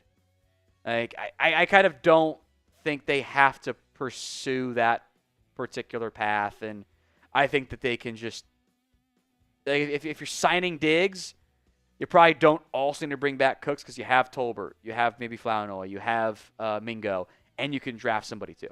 That's my mindset. Jeremy Sanchez, any linebacker you think we get? Do you think we can get anyone else? I don't see how you get into the draft with injured DeMarvion Overshown, Maurice Liufau, and Damone Clark, who you benched last year. I think you have to sign somebody. Eric Kendricks is out there. Shaq Thompson is out there. EJ Speed, Terrell Dotson, Jerome Baker. It's thin there. I think Jack Sanborn and his ties from Matt Eberflus could actually kind of be a decent fit. The rest of the group's not great. So, you kind of got to get it. We're past wave 1. We're past wave 2. We're probably past wave 3. This is probably wave 4 already. You have to do something there. King Leo, a $10 super chat into the mini helmet raffle, by the way. Says, B. Cooks or Tyler Lockett? Give me Lockett. I kind of think that Lockett's on a similar path career-wise as Cooks was on. But I think that Lockett offers more right now. Neither guy is a long-term answer for me, but I think Lockett, and knowing Brian Schottenheimer and not being banged up last year, and I think Cooks has lost more of a step than Lockett has. And maybe it was just the knee. Maybe the knee was a bigger issue than he let on, even before and after the surgery. But I think Lockett can do some inside-outside stuff, and I think could fit a bit better for the Schottenheimer offense. You can get an NFL jersey for your favorite team over at chatsports.com/NFL jersey. Link will be in the comment section and the description of today's show. That's chatsports.com/NFL jersey. All 32 teams, I will make note right now, these are all from Fanatics, and Fanatics currently sorts by the most popular, which is all Eagles. So you'll have to filter or search for your favorite team/player. Get yours today at chatsports.com/NFL jersey. Link will be in the comments section. It's in the description, by the way, of both the Cowboys Report live stream and the Chat Sports live stream as well. All right, we are an hour 15 into today's live stream. We will have more coverage for you today, tomorrow, Thursday, Friday, all week long. NFL videos, we have you squared away. Hit that sub button, youtube.com/chatsportstv. Free videos, watching the Cowboys Report, sub to that channel too. We got Cowboys videos for you every day as well. We already broke down the Solomon Thomas signing, and we've kind of reached we had a nice little run of action this morning around like 10 a.m., 9:30 a.m., and now it's just kind of calling, like, it's slowed down a lot. And the available players are not nearly as appealing as they were kind of earlier in free agency. So we'll keep it covered, though. Hopefully some more stuff happens. You like the video, more moves will happen. Go ahead and like the video. We'll run through some of the more recent moves here as well, but hit that sub button for more NFL and Cowboys videos all off season long. Since we've gone live, it's a really light list of moves, isn't it? That's really light. That's kind of not fun at all. Daniel Jones is the Colts' newest addition. He will compete with Anthony Richardson, which, man, if A-Rich can't win that job, what are you doing? That does not sound fun. So Indy adds Daniel Jones. Minnesota does not have another quarterback right now, really beyond J.J. McCarthy. So McCarthy's job, barring a surprise Aaron Rodgers entry, what time is the McAfee show today? It's already underway. Kind of thought he might announce on McAfee. That'd be a very classic Rodgers McAfee move. And smart marketing too. So Daniel Jones there as $14 million's a lot, but it's also like the cost of a bridge/backup QB. That's how the market goes when the cap's almost $300 million bucks. Bucks got a punter. Bears brought back their long snapper. Christian Fulton is a Chief as he leaves the Kansas City Chiefs on a 2-year, $20 million deal. Goes from the Chargers to Kansas City. He'll be an outside starting cornerback for them. The Texans made a pair of moves. They brought in Laken Tomlinson, I think it was in Seattle last year, on a 1-year, $4.25 million deal. He has always been healthy. His play has fallen off, but he's stayed pretty healthy. Commanders add Will Harris, who can do some nickel, but can also do some safety stuff for them. 2 years, $8 million deal. Mario Edwards, 2 years, $9.5 to re-sign with the Houston Texans. All right, Sam, for what's left, they need to sign Kendricks back. Yeah, and I think he means for what is available. Linebacker, it's like EJ Speed and not maybe the most appealing names. Like I would bring back Kendricks and be like 1-year deal, $5 million bucks, something like that, and feel pretty happy about that one. All right, from day one / I guess so far really, we can include some day 2 stuff. Who is the biggest winner so far in NFL free agency? Let me know in the comment section of today's show. Biggest winner of NFL free agency. Let me know right now. I'm also going to put 2 minutes on the clock here. Every $10 super chat that comes in will count double on the mini helmet raffle entry category. So 2 minutes right now. $10 counts 2 on the mini helmet raffle entry. So 2 for 1 specialty offer. We'll put 2 minutes on there. $10 for the mini helmet raffle entry. Double 2 for 1 specialty for the next 2 minutes there. And I'll get some shout outs on the top winners as well. I see Jace says Vikings. Vikings, Commanders and Vikings. Biggest winner is the beer bong. Rams, Vikings, Patriots. Patriots or Bears. Javon, Holland, the Rams. Patriots. Steelers getting DK Metcalf. Do your job. Okay. Minnesota, Patriots. Steelers if they get a good QB, but right now the Commanders. Dan Moore and his contract. 2 of those in a row. Cowboys. Okay.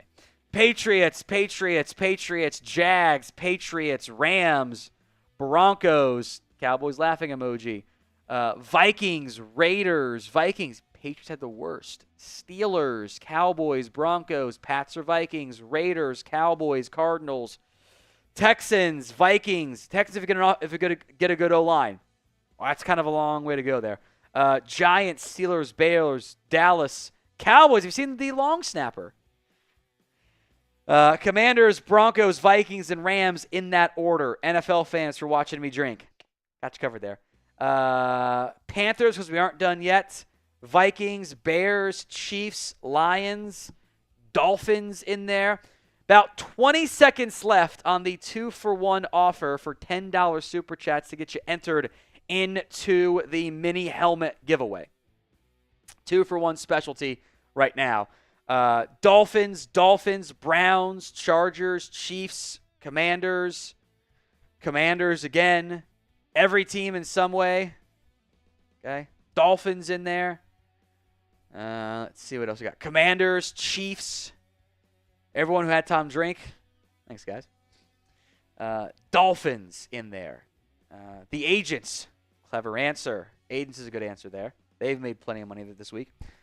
So get your votes in there for biggest NFL free agency winner so far. I see Jerry Jones' checkbook. Cowboys, Jets and Justin Fields. Broncos with Dre Greenlaw. Bears, Broncos, Commanders, Jets, Fields. Jerry's yacht. So kind of some familiar refrains on that front. Chris, what any teams you like so far during free agency? I'm going to sip some of my Mountain Dew here. I think the Patriots have done okay. Everybody's complaining about them not going after a wide receiver, but, I mean, they've made a lot of moves. And if you're just trying to go out there and make your team better, I think they're doing that. Mm-hmm. And I think, we'll see. I still think they probably need a better offensive lineman to add to it. But like we talked about yesterday, there's just not that many of them. So, I just feel like they're going to go that route in the draft. And I think when it comes to a lot of teams, free agency is such a big thing because you can look at the moves that they make in free agency and then start kind of feeling out how they're going to go in the NFL draft. Fair. That's fair. Get your votes in for the biggest loser so far in free agency. We'll get to Brandon Hanna's $10 super chat as well, which I am concerned about. We'll get to that in a second here. The local liquor store. Aren't they winning? He bought from them. Also, he just went to Kroger. Brandon says, had to switch the stream up. Get that liver ready. Help me, I'm scared. Guys, you guys know the Simpsons gif of what's his face going, I'm in danger? Chuckles, I'm in danger. That's me right now. That's me. Losers, Aaron Rodgers' ego. Someone says that they love your music, Chris Daughtry, because he's a singer too. Yeah. Dolphins, the Eagles, us Cowboys fans, Cowboys, Chris Greer, Browns, Ralph. It's Ralph Wiggums, I think is his name. I don't know. I was never a big Simpsons fan. I'm in danger. Falcons, Cowboys, Browns and Falcons, Texans, 49ers, Chargers, the Eagles defense. Not a bad answer. Cowboys. Someone says Mitch Renz. I think Mitch is fine. He's doing good. I thought the Raiders have made plenty of signings. I actually kind of like what the Raiders have done, frankly. Cowboys fans every year. Niners, Cowboys, Niners. I am the biggest loser. Damn, bro. Sorry. Jets. Cowboys, my liver. There's Brandon. Brandon says, you're in danger. Double down. I'm bored at work. All right, Brandon. That's two more for you. You're now in second for the most 50s in the month of March, by the way. Brandon, I need a list of 5 things you've done this week. Yeah, calm down there, Elon. All right, there we go. $100 super chat from Brandon. Everyone spam BH in the comments section of today's show. Ugh, God. It's orange juice. That's healthy for me, right? I think so. Right? That's how this works? Brandon takes the lead, by the way. I just put the 2 in there. Oh, you did put the 2. Okay, never mind. He's at 4. He's at 4. I did it in there. Quickly. One behind Jeremy Bramlett, though, for the Jeremy's lead. got 5. Brandon, Calvin, Anthony all have 4s for the most 50s in the month of March for the signed Zach Martin jersey. All right. I got 2, don't I? Sucks. Yeah. All right. Yeah. Here we go. Let's see. Get some shout-outs here. See Dominic Lacey in there. Cash Money, Dylan, Andrew Barnes. Kevin Wilson's in there on the Cowboys stream. Brandon saying Tom's liver. Probably talking about the loser there. Yeah, it's definitely a loser. Whew. Man, that's just... It's a lot. Hold on, let me pour this properly so it doesn't get all foam. Wait, did I? Did you what? Oh, that went from 10 to 100 to, okay. Yeah. I thought Brandon sent 200s back-to-back for a second there. You were tripping there, bud? All right. Oh, God. Just... Brandon also coming in with Anthony! Another $10 super chat. Anthony McMillan over on the Cowboys stream. You know, a second ago, I was thinking, man, what? I couldn't remember his name, but I remember his profile picture. And I was thinking he was just lurking somewhere in the chat. He's always lurking. He's always lurking.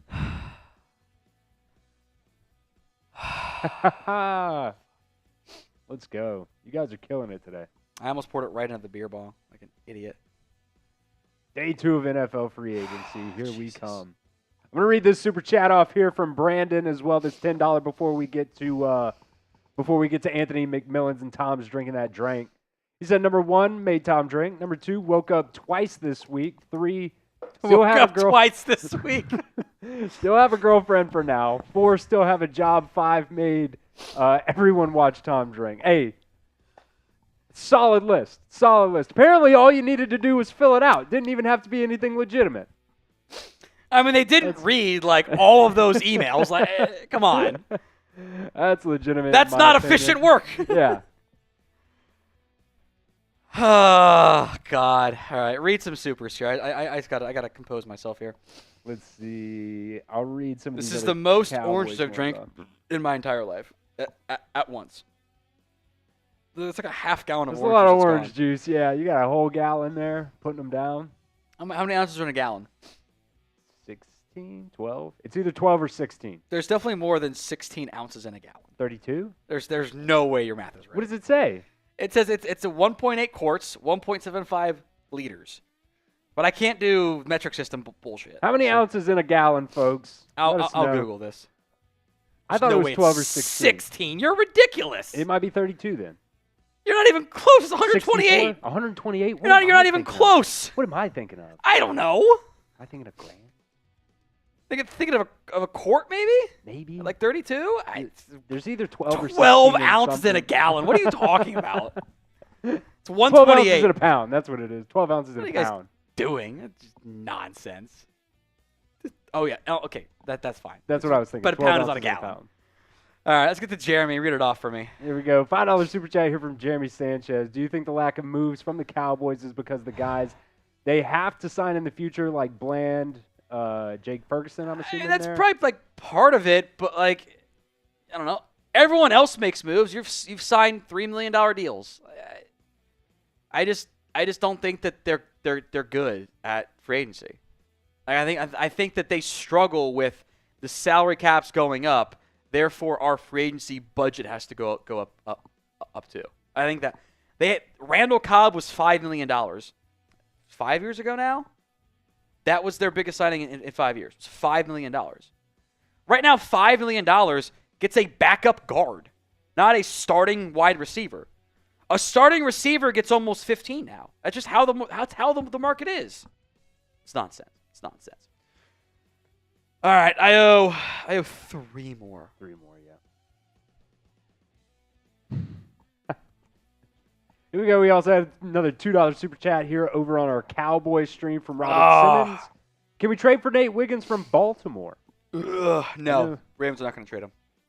That was a guy that you liked last year coming out, right? Mm-hmm. Yeah. Good corner from Clemson. Yeah. Oh, my God, this is a lot. It's a lot of liquid right now, and it's also not cold anymore. Oh, I bet lukewarm orange juice is awful. It's not great. It's not great. Oof. There's the $100 super chat right there from Anthony McMillan, always coming in big. Anthony, just a second ago, Anthony heard me say, I'm assuming that people were, getting in the lead there, getting close to the lead. So he had to take over the lead. He's at 650s now for the Cowboys for the month. Jesus. Thank you, Anthony. Also, how dare you, but oh my God. All right. Let's see. We also had a $2 super chat here from Merjanic. Everyone says cornerbacks are losers, but what did the 49ers do? He means Cowboys are losers. Oh, yeah. It says Cowboys. Oh. Scott P. with another 50 bomb over on Cowboys. I have a critical update. I've got room for 2 more champagnes. Then we're out of champagne. And we have to move to beer, or have Stone go find champagne nearby. Yeah.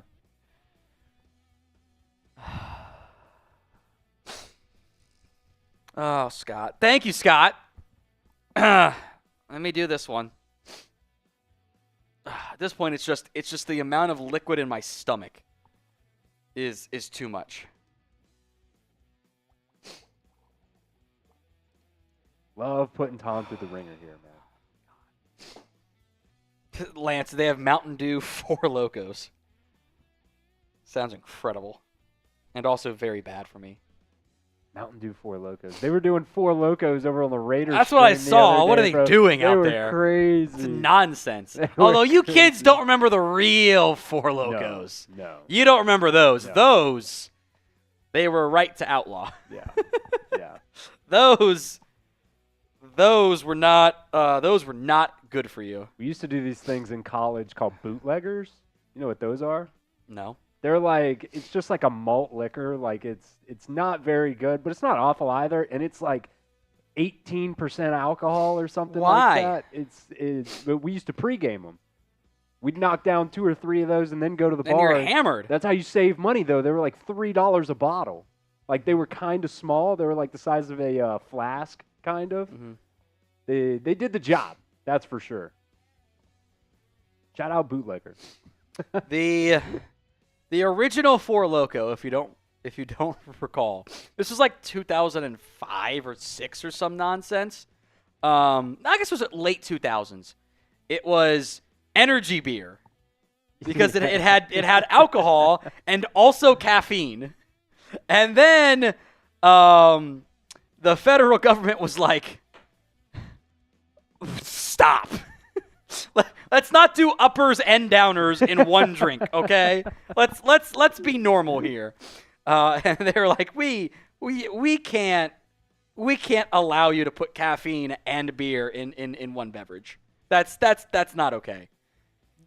Our children are dying. And they're like, we're not doing this anymore. Which was the right decision. Yes. Yes. How many more do I owe? I owe 2 more, right? 3. 2 after this one? Well, it was. Did you do 1 for Anthony? I did 1 for Anthony. Okay, then 1 more for Anthony, 1 more for Scott. Okay, so 2 after this one. Yeah.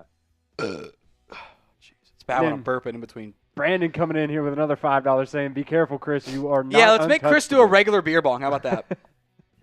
I am not untouchable.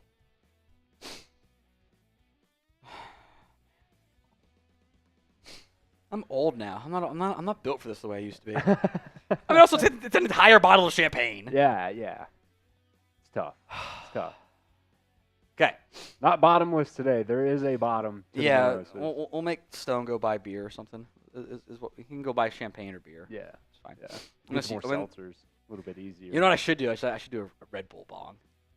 There's one more There's left one in Red there. Bull in there. Yeah, there's one more Red Bull left in there. If we get 100, I will do a Red Bull bong, and I'll do the exact same thing I said I wouldn't do of you shouldn't do of mixing beer and alcohol at once. $100 for the Red Bull bong, and my mom can watch and go, I'm worried about your heart, and I go, I know how many Red Bulls I can have in a day. It's fine. I've had none. Here we go. We got another $5 super chat here over on the main chat sports stream as well from Greenlight Gang saying, why did you leave the Seahawks channel? I believe Tyler's over there now. It was always temporary for me. Just running channels until we get a full-time host in there. Was that before I even got Oh my God. Brandon Hanna. Just bored as hell at work today, my guy. We appreciate that. Everybody spam BH. We'll get back to free agency here in a minute. Do we have any news yet? But no, there's been there's been do no more something. New news. Well, I guess MJ Stewart. Did we talk about him? No one cares. Re-signing with the Texans. No one cares about MJ Stewart. No one cares about MJ Stewart. All right, we're out of champagne. We're a little low on orange juice too, actually. Brandon. It's going to be between Brandon and Anthony McMillan. They're now tied for the lead over on the Cowboys for the most 50s in the month of March. I almost forgot what month it was. Okay. Here we go.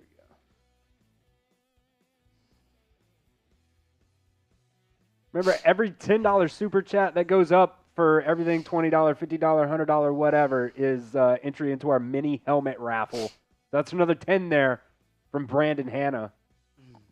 Taco says MJ Stewart deserves better. Just give me a minute. It's not the alcohol. It is the sheer volume of liquid in my belly. That's the issue right now. That's the crux of the issue here. Oh, man.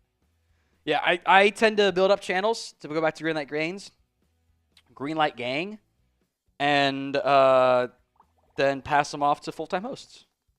Because that works pretty well for us, history says. Then with a lot of channels. You can find the original Raiders reports with me on it, too. Oh, wow. You can find original ones. Oh, wow. But Mitch is perfect for that channel, so that was a no-brainer.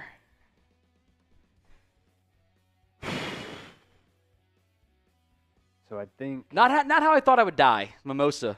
Death by Yeah. Mimosa. I honestly thought Mimosa would go down easier. Honestly, I thought it'd be death by snoo, but who's to say?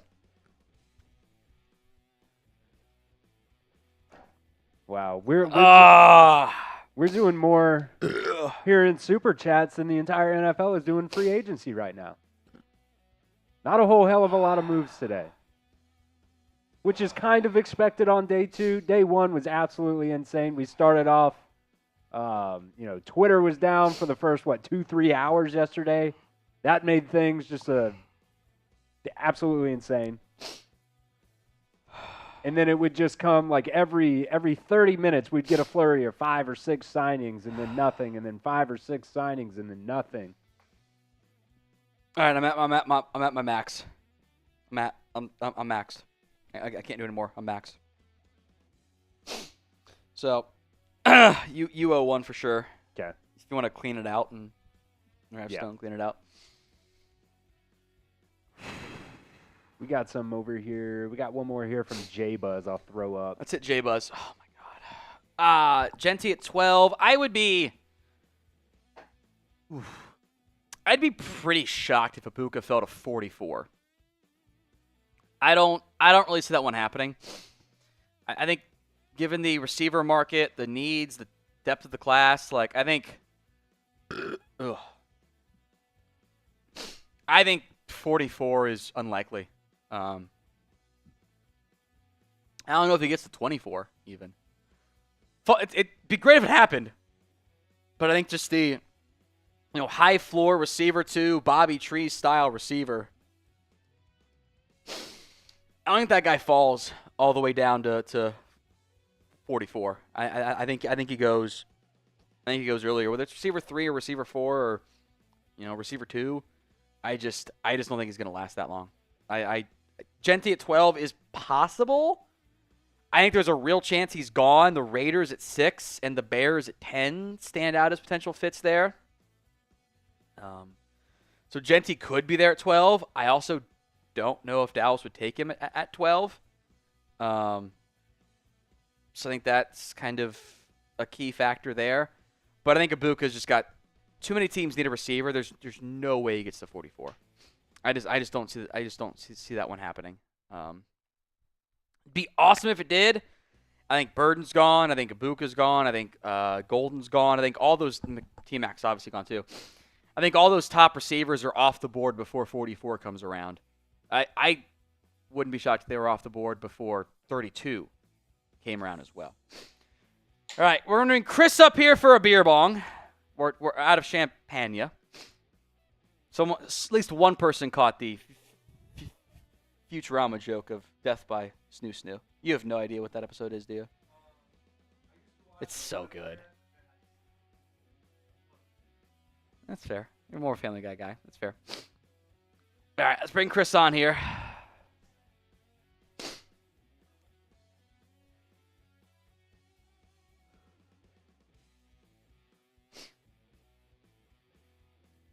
First time doing a beer bong there, bud?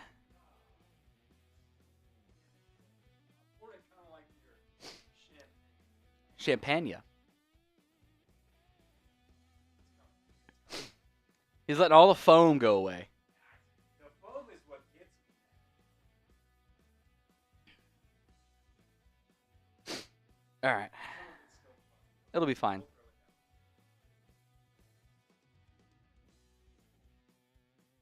There you go. You don't have to finish the foam. Don't finish the foam part. All right, one more. Put it in the sink, not the trash can. It's liquid. It's liquid. And you're gonna do the second one for me too? Yeah. Thank you.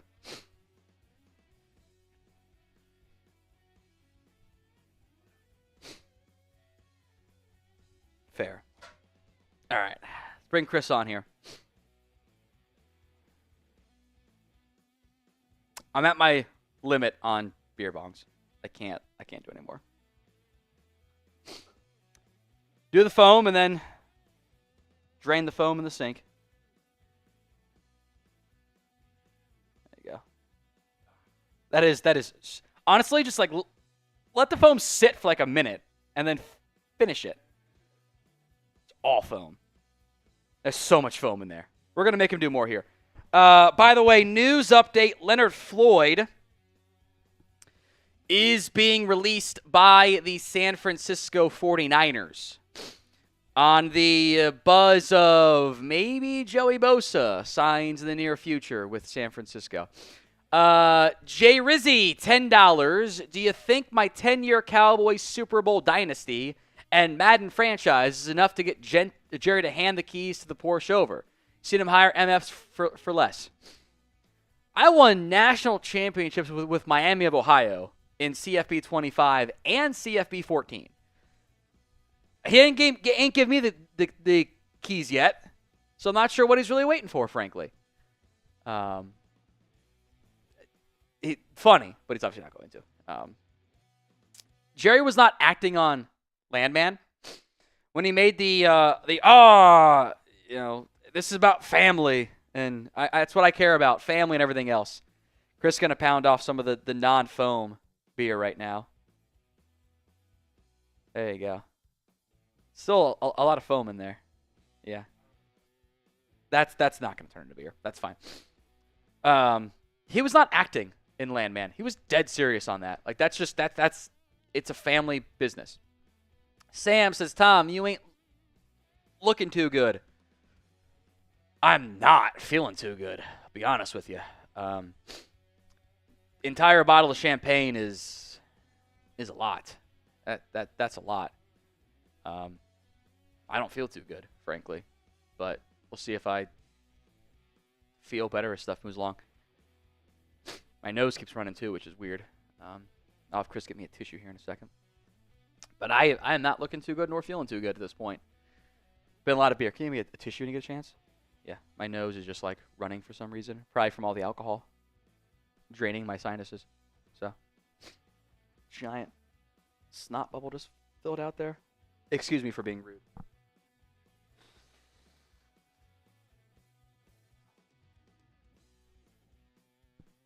That's better. Alex Scott says, self-endangerment for views. It's gladiatorial Rome all over again. But it's me versus myself. So, just go 3.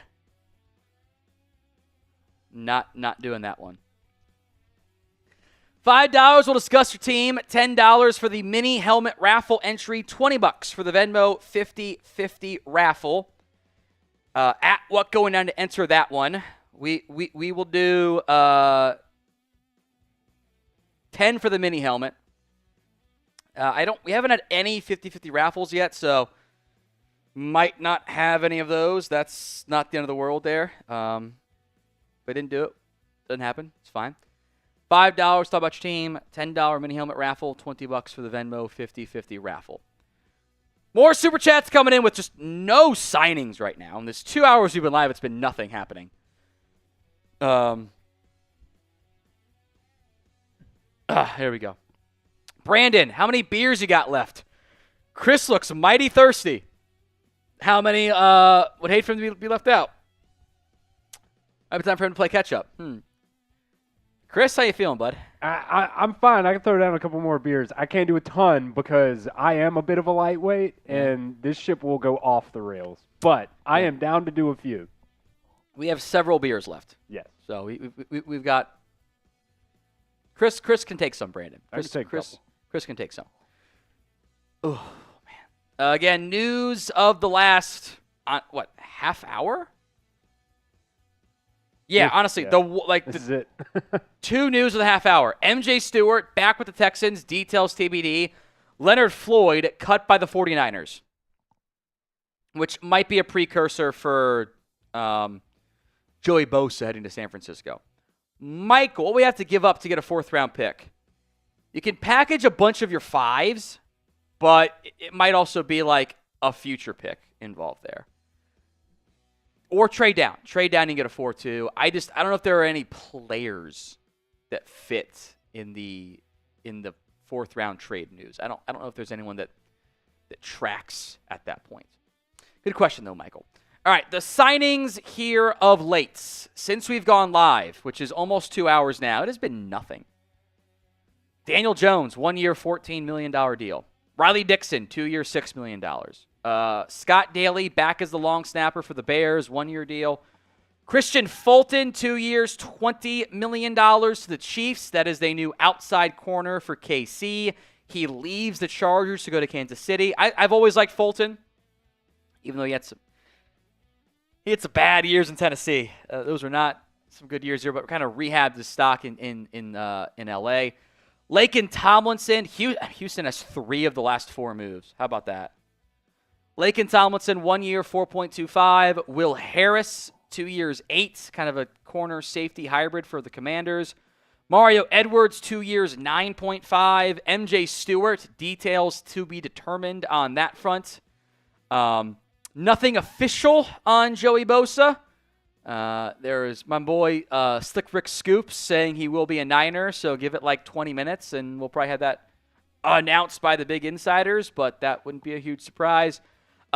Arizona is going to re-sign Zay Jones as well to a 1 year, $4 million deal. Sorry, 1 year, $4.4 million deal to bring him back. I've also got Daniel Jones' contract nitty-gritty details. So let me read these off. $6 million signing bonus, 7.15 in base salary, which is guaranteed, $850K in active roster bonuses, plus $3.7 million in incentives. So the base value is 1 year, $14 million, and the max value is 17.7. It'll count $14 million, barring void years, on the salary cap. So Zay Jones, the most recent move, 1 year, $4.4 million.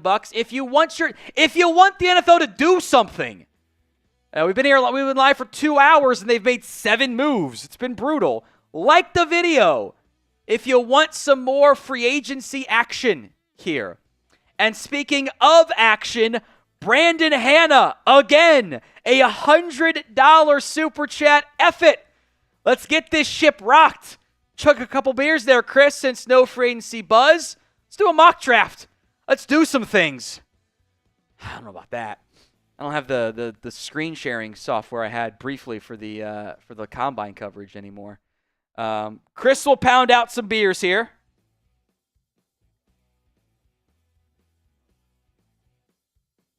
For what? Could try. I don't know if it would work as well. But it's good to thought there. All right, we'll bring Chris on here to do some beer bongs. Everyone spam BH in the comment section. The screen sharing in the sense of like how things worked really well at the combine. It's not 1-to-1. And also like that was different because it didn't have graphics and it looked fine, but it's not gonna look the same here. Steven says do a beer bong every hour. Dallas does nothing. I've done a lot. I'm not doing more. Also, I would die, and I don't feel like dying today. So, Chris will do 2 beer bongs, right? 2 beer bongs here. And these are back to actual beers now, too. Not a sponsor. Not a sponsor. All right, Chris doing the first beer bong here. There it goes. Looks vaguely green because there is a green screen behind us, after all. So, Chris will do a second one here in just a second, so stay tuned on that front. I physically cannot do any more beer bongs, so. Chris will come back in like 5 minutes when all of this foam is gone. This is all foam right now. This is all foam. Go ahead and just like sit down for like a minute and then come back up here because that one is all beer 2 is all foam. That's not going to go well. We have another signing at least, Chris. We have a signing. The Browns adding Joe Tryon-Shoyinka, the edge rusher of the Bucs last year. 1 year, $4.75 million deal. I like that beer or that deal. I may have been reading Alpha Omega saying Miller Lite is no real beer. Tread lightly. Definitely just. I definitely went Ron Burgundy.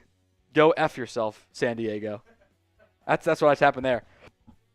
Ugh. Joe Tryon-Shoyinka to the Browns, 1 year, $4.75 million, which I actually like that deal. Buy low candidate, helps at edge, gives them some more pass rush depth. Former first-round pick, has some talent, hasn't ever quite put it together. I do like that move by Cleveland. They still have no answer at quarterback, but that'll take some time. But Joe Tryon-Shoyinka to the Browns. Do you like the deal? Y for yes, N for no. Feel free to vote. Again, nothing is official on Joey Bosa. I am very much inclined, though, we won't put Rick Slick Scoops on there as officially done yet. But his track record is like 90% the past 2 weeks. It's been very impressive. So give it 20 minutes, and I bet Bosa will be announced by probably Rappaport, would be my guess. Look at that. That's such better beer. No more foam nonsense here.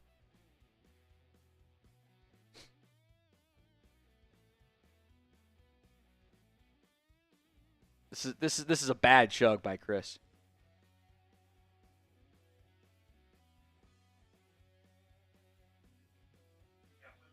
That took a long time.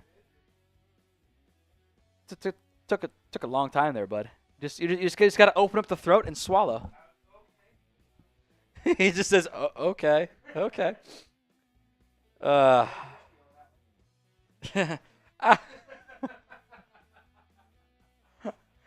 You didn't hear Chris's response, and it was probably for the best. He says no Drewski on that one.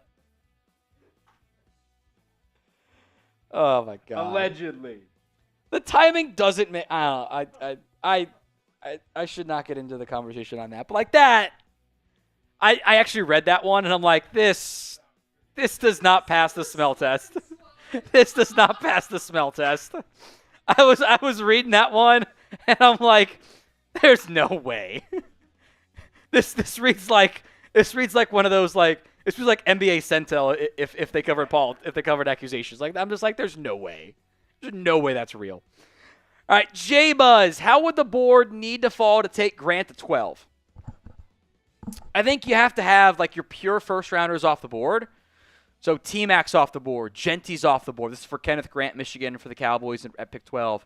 I think Johnson or Barron are off the board, and or those guys aren't highly rated for Dallas. You know, maybe the Cowboys go, we don't like Barron's arm length, or we got medical concerns with Josh Allen or Will Johnson. It's like it's not out of the range of possibilities. But there's a lot of guys at 12 I'm like, okay, that's fine, but can I trade down and get them? Golden, Ibuka, Grant, Michael Williams. You know, basically all the edges outside of DTs, outside of Mason Graham and Abdul Carter who aren't going to be there for you. You know, Malachi Starks, Nick Monwari, the receivers, Golden, Burden, Ibuka. Like the value of those options at like 18 is so much better at 12. But would they be there at 18? Because I think that's kind of the range they most likely end up going. All right, $5 from Jotman. Has Jerry woken up yet? It's about time for their bottom fish deal, hopefully at linebacker. It's depressing to see other teams do stuff. I think it is about time for another, like, they signed so-and-so to a 1-year, $4.3 million deal. Like, that's we're at that point. I'd be down as well. So, Jacob Marshall, a little behind. I live in Hawaii. You're fine. Don't worry about that. But since we signed Williams, is there a world where we draft Scadaboo? I think there is a world in which they draft Cam Scadaboo. I don't think this is about the Cowboys, by the way, because we are simulcasting on the Cowboys Report and on Chat Sports. I don't think adding Williams prevents the Cowboys from drafting somebody. In fact, I think it's in the fridge for me too when you get a chance. Orange juice. I think it is more likely than they draft somebody in day 2, maybe day 1, we'll see, at running back. Like, you can't enter this year with Javonte Williams in 2025 and Rico Dowdle and Malik Davis and Lipke as your backs. Like, that's not doable. That is not feasible. So I think that whether it's Scadaboo or Hampton or Henderson or Judkins or Genty or Dylan Sampson, whatever, I would be kind of surprised and borderline concerned if the Cowboys ended day 2 and they don't have a back on the roster that they just drafted. Like, they have to. Javonte adds third down value, rotational backup stuff there. You're not paying him very much. Cool, that's awesome. They have to get more talent there. I think the Cowboys' takeaway was they knew Rico was going to get more from somebody. Pittsburgh, Denver, Las Vegas, we'll see. And they went, okay, we'll pivot and sign somebody cheaper. But we'll see. But I think they have to draft somebody on day 2 at minimum. Otherwise, like I don't know what their plan is, frankly. Braden, did KaVontae Turpin re-sign with the Cowboys yet? I have not seen official signing of the restricted free agency deal yet. He hasn't seen it yet. Chris hasn't seen it yet. He hasn't seen it yet. He hasn't seen it yet. He hasn't seen it yet. He hasn't seen it yet. He doesn't know what happened. He doesn't know Anthony wanted to put a $100 super chat in to make you drink. Oh, God. Anthony McMillan, $100 for Chris to do 2 more beer bongs. All right. I'll let you track the most 50s and mini helmet stuff there. Anthony McMillan, a $100 super chat. Stay tuned for details on that one. But Turpin, as of right now, I know there was the report he was going to get the RFA tender. That's probably fair. That was the report they were going to tender him, but he has not signed said tender.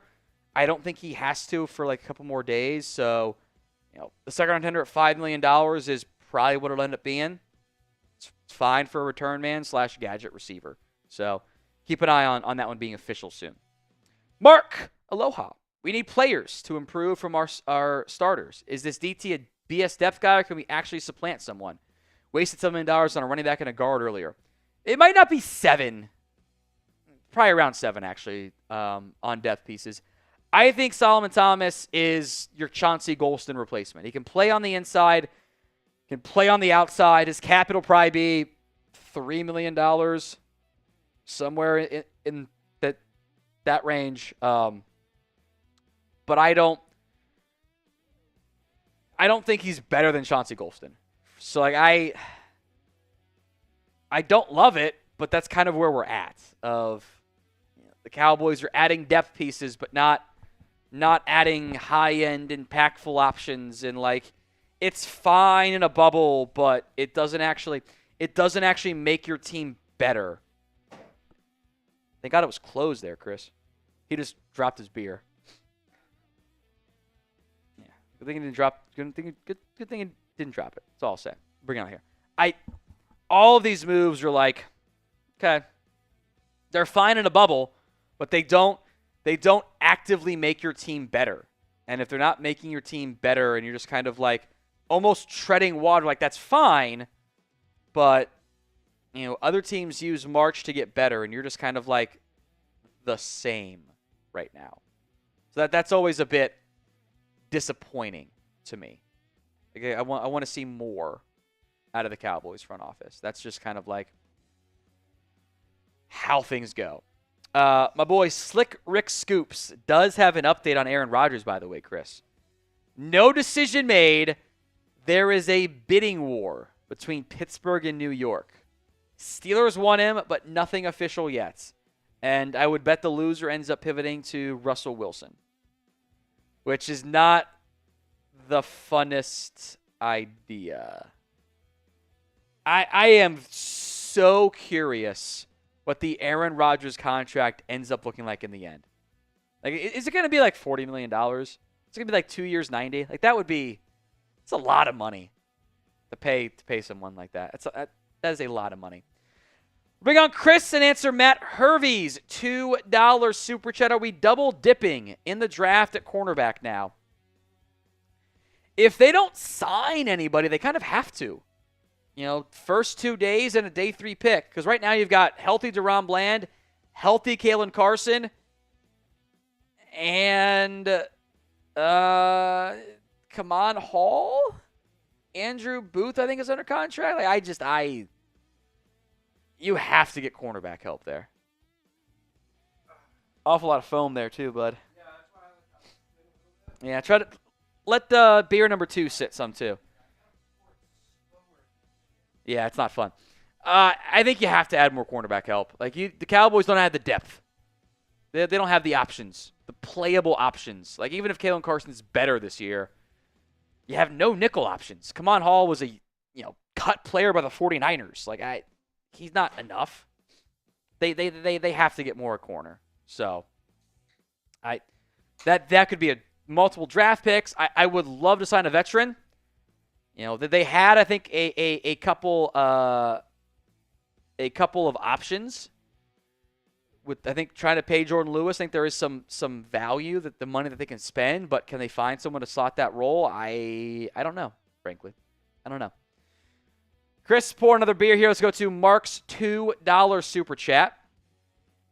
Is the Jets DT, that is Solomon Thomas, better than Poona Ford? I don't think so. He's also getting paid less total than Poona Ford makes per year now. So it's not the most shocking outcome from a value perspective. So I don't think he's better than Poona Ford. Poona Ford costs $10 million. Thomas is going to cost maybe $4 million. It might be more like 3.5 or 3.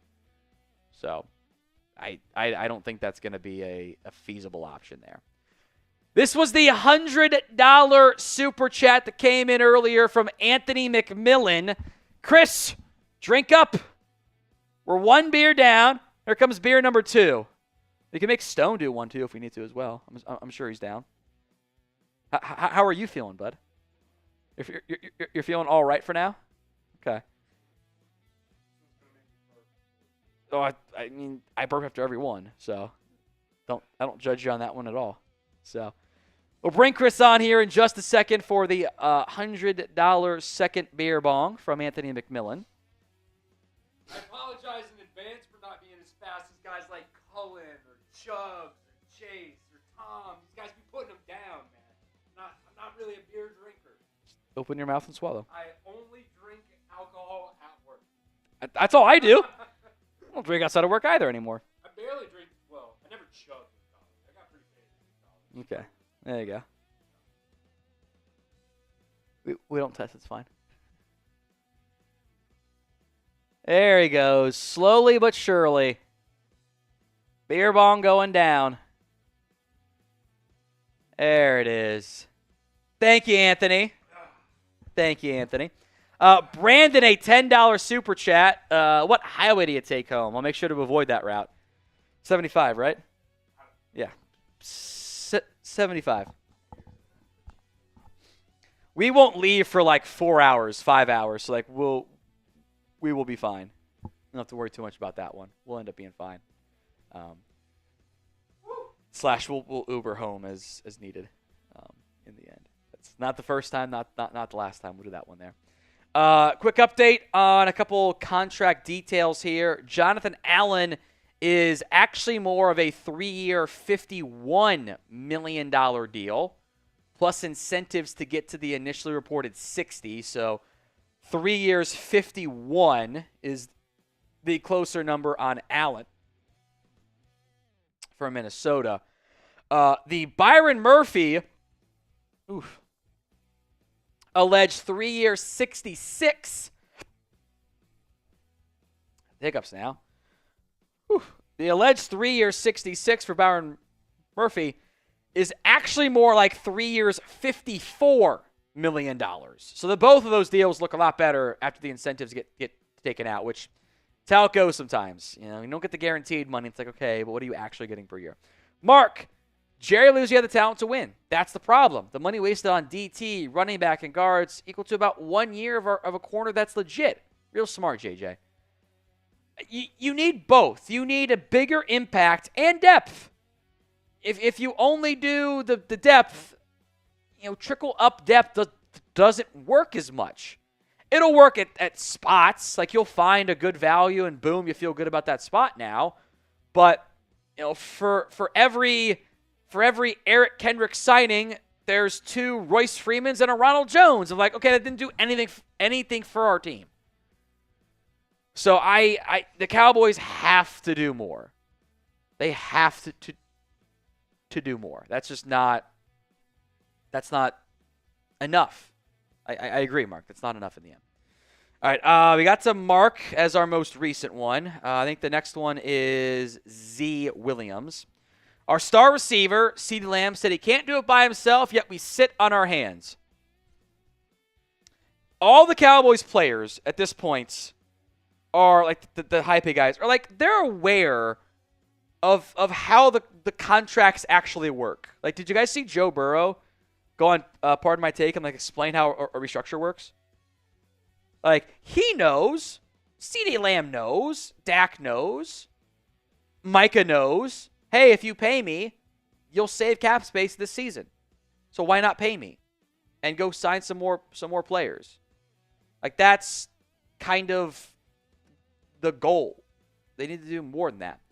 Update, by the way, speaking of KaVontae Turpin, 3-year deal for Turpin and the Dallas Cowboys. We won't do the full cut yet, Chris. I want to see if we can get some actual contract details on that yet.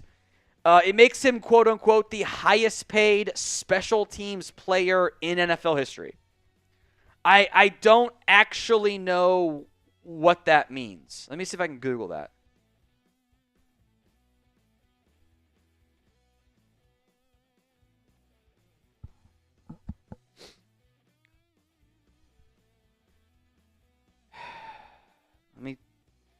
Tremont Smith. That's also... Are we counting kickers as special teams players? Because, like, kickers are special teams players. So, like, is that... Tucker makes $6 million per year. Last I checked. So, like, I don't know... Like, is that... Like, I don't know what the actual details are here. KaVontae Turpin... I'm going to change the live headline here on Cowboys. KaVontae Turpin back to the Cowboys on a $3 million... Or 3-year deal, excuse me. Oh, there it is. 3 years, $18 million for KaVontae Turpin. To the Cowboys. I was going to guess around 6 or 7. So that actually kind of tracks pretty decently. 3-year, $18 million deal with KaVontae Turpin, which kind of makes him the highest paid special teamer. Not fully on that one. If you want to organize with Stone and get yourself set up here, we'll just ride with this here in a little bit. Maybe go to grade the signing, something like that. And then we'll start the cut when you're ready. We'll do a cut on it here. KaVontae Turpin is back as a member of the Dallas Cowboys. A 3-year, $18 million deal to re-sign with the Cowboys so they avoid restricted free agency. His cap hit was going to be like 5 and change on the second-year RFA tender. That will bring down the cost of the year 1 cap hit. So, again, the Cowboys have not actually spent very much money. I'm going to make a new pinned poll here. Grade the KaVontae Turpin re-signing.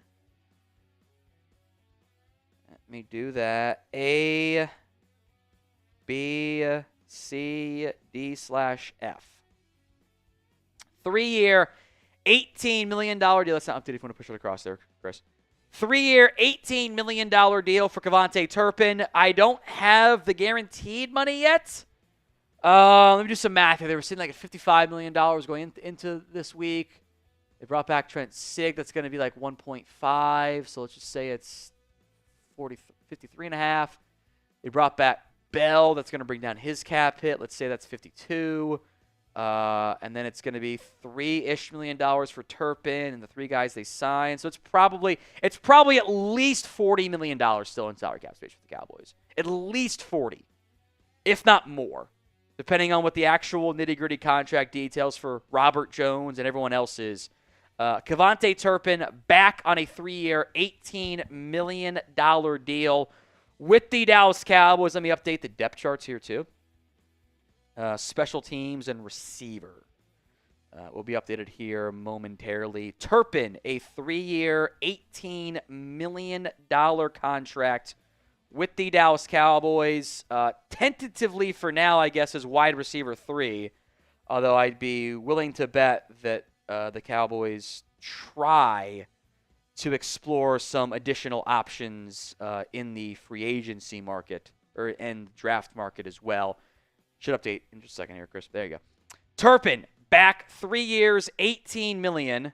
Good point, actually, from Chris Romero. Is Turpin any worse than Tutu Atwell, who got 1 year, 10? I kind of don't think he's any worse, and he's more gadget than Tutu Atwell is, but he's better return man. There isn't a better return man in the NFL. So doing that type of contract, I have no issues with. It is the pin poll on the Cowboys side here. Grade the signing A, B, C, D, or F, as KaVontae Turpin is back as a member of the Cowboys for the long term. I don't have guaranteed money at this time for KaVontae Turpin. Let me update the tweet out here.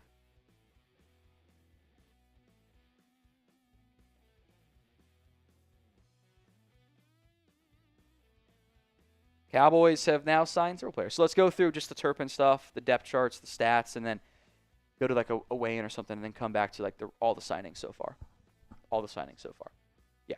And then any supers that come in, we will also get into in a little bit as well. So feel free to get those in here. But the Cowboys have re-signed KaVontae Turpin to a 3-year, $18 million deal. We will break this down in depth. We are live right now on the Cowboys Reports and on Chat Sports. This will be a heavy Cowboys Report focused cut here as soon as producer Chris is all set. No details. Sorry, you good? Or were you? Oh, sweet. Sweet. Let's break this down. Oh, good call on the background change. Good call on that one. Let's break down Turpin back with the Cowboys.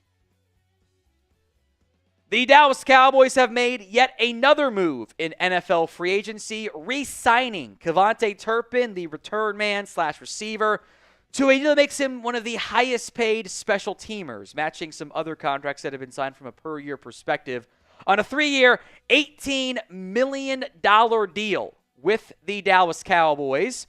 We will have the full breakdown of this signing, all the moves the Cowboys have made so far, and what I'm estimating is around still $40-ish million in cap space.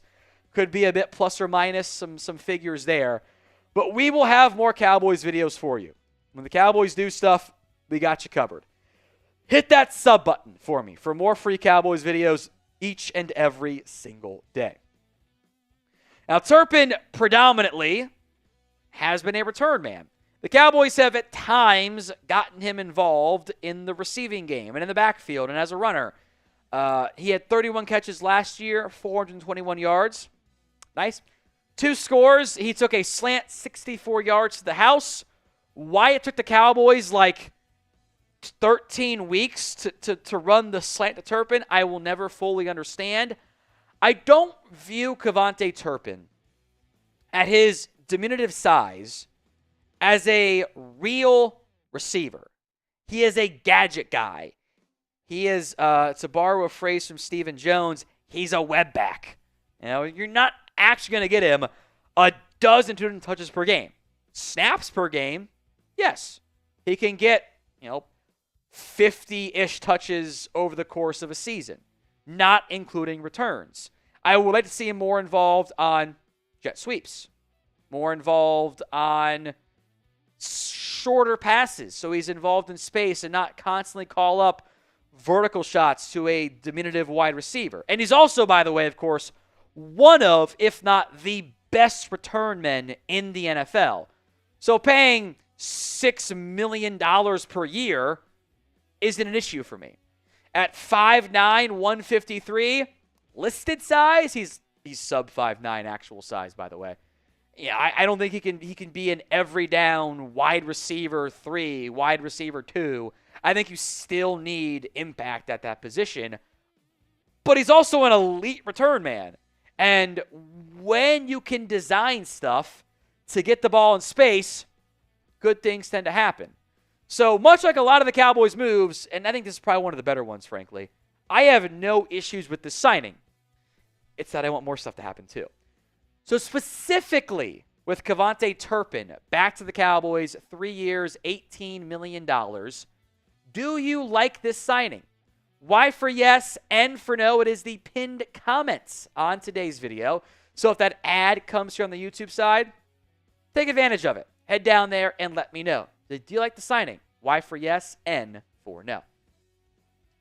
The Turpin deal at 3 years, $18 million per year, or $18 million total, $6 million per year, makes him one of the highest paid special teamers. I think for the time being, Justin Tucker is tied at that figure. But given how good he is on returns, some of the gadget stuff you're able to do, I don't have any issues there. And of note, by the way, your special teams unit is mostly back in place. Brian Anger's a free agent. He's a punter. Ideally, he's not going to punt very much, so it doesn't matter. Turpin's back on returns. Dowdle is a free agent, and I kind of think he's going to be gone anyway, so Deuce Vaughn is an option there. Jalen Cropper's an option at punt returner. The things that Turpin does best are returns. Or get in the ball, let him use his speed, get downfield, sometimes muff a kick return and then grab it and go score a 90-yard kick return. That's always fun when that happens there. I have no issues at all giving Turpin what you've paid him. That's about the value I thought it was going to cost. Like, it's high-end return man money, but he's not just a pure special teamer. He can, I think, be your receiver 4. Ideally receiver 5 if you had somebody good, but receiver 4 is fine. And I think you feel pretty good about that receiving core. Get him involved on gadget stuff. And I will also make note to here, by the way. 3 years, $18 million. It's not going to be $6 million on the year 1 cap. It'll probably be more like 3 or 4. And that is going to be less than the expected second-round tender of $5 million in change would have been. So it will, relative to his RFA tender cost, actually save the Cowboys money. I would assume guaranteed-wise, probably at least $8 or $9 million at minimum in terms of the guarantee. I've not seen guaranteed money yet. That's about the cost there. Now, the turnover chain is available for all you Cowboys fans out there. Chatsports.com/Cowboys chain. Is it over there today, or did I put it away? Put it in, toss to me real quick there? Yeah, we'll do this on the fly here. Just throw it. See if I can catch stuff. There we go. The turnover chain, just like this one right here, is available. Chatsports.com/Cowboys chain. You can get yours today. This is the silver chain link. They've got a navy chain link as well. It's over on Fanatics. Chatsports.com/Cowboys chain. Let's recap the moves made by Dallas. Then we can spend a bit more time on Turpin on offense here. Honestly, the Osa re-signing looks pretty valuable, given that it is a 4-year, $80 million deal. And Milton Williams got 4 years, $26 million per deal. So getting Osa done on a team-friendly, frankly, contract looks good. The first time I've actually seen CJ Godwin details. I have not seen this yet. 1 year, 1.42. Marquise Bell is 3 years, 9, up to 12. Again, that's fairly cheap. Trent Sig, the long snapper, it's the vet minimum, essentially. Okay. And then 3 outside signings. Javonte Williams, 1 year, 3. Robert Jones, 1 year, 4.75. Solomon Thomas, 2 years, up to 8. Again, I think the up to figures for Thomas and Jones will probably actually be less than the up to. It'll probably be more like 3.5 and 6 or something like that. And there will be incentives that are not like to be earned and, snaps and playoffs because neither team made the playoffs. So, yeah, playoffs are the incentives and those don't like to be earned. Depth options there. And they retained Turpin for a smaller cap hit in 2025 than the 5.3 whatever cap hit would have been on the second round RFA tender. So grade this signing A, B, C, D, or F, as KaVontae Turpin is back long term, for the NFL at least, with the Dallas Cowboys. A, B, C, D, or F. Go vote in the comments section of today's show. The return option, it's a no-brainer. It's easy, it's simple, he's really good at it. Offensively, I think he's always going to be limited. This is why size matters. Ask your girl if she's being honest with you. Size does matter. At 5'9", 153, he is going to be limited with what he's able to do as an actual every down receiver.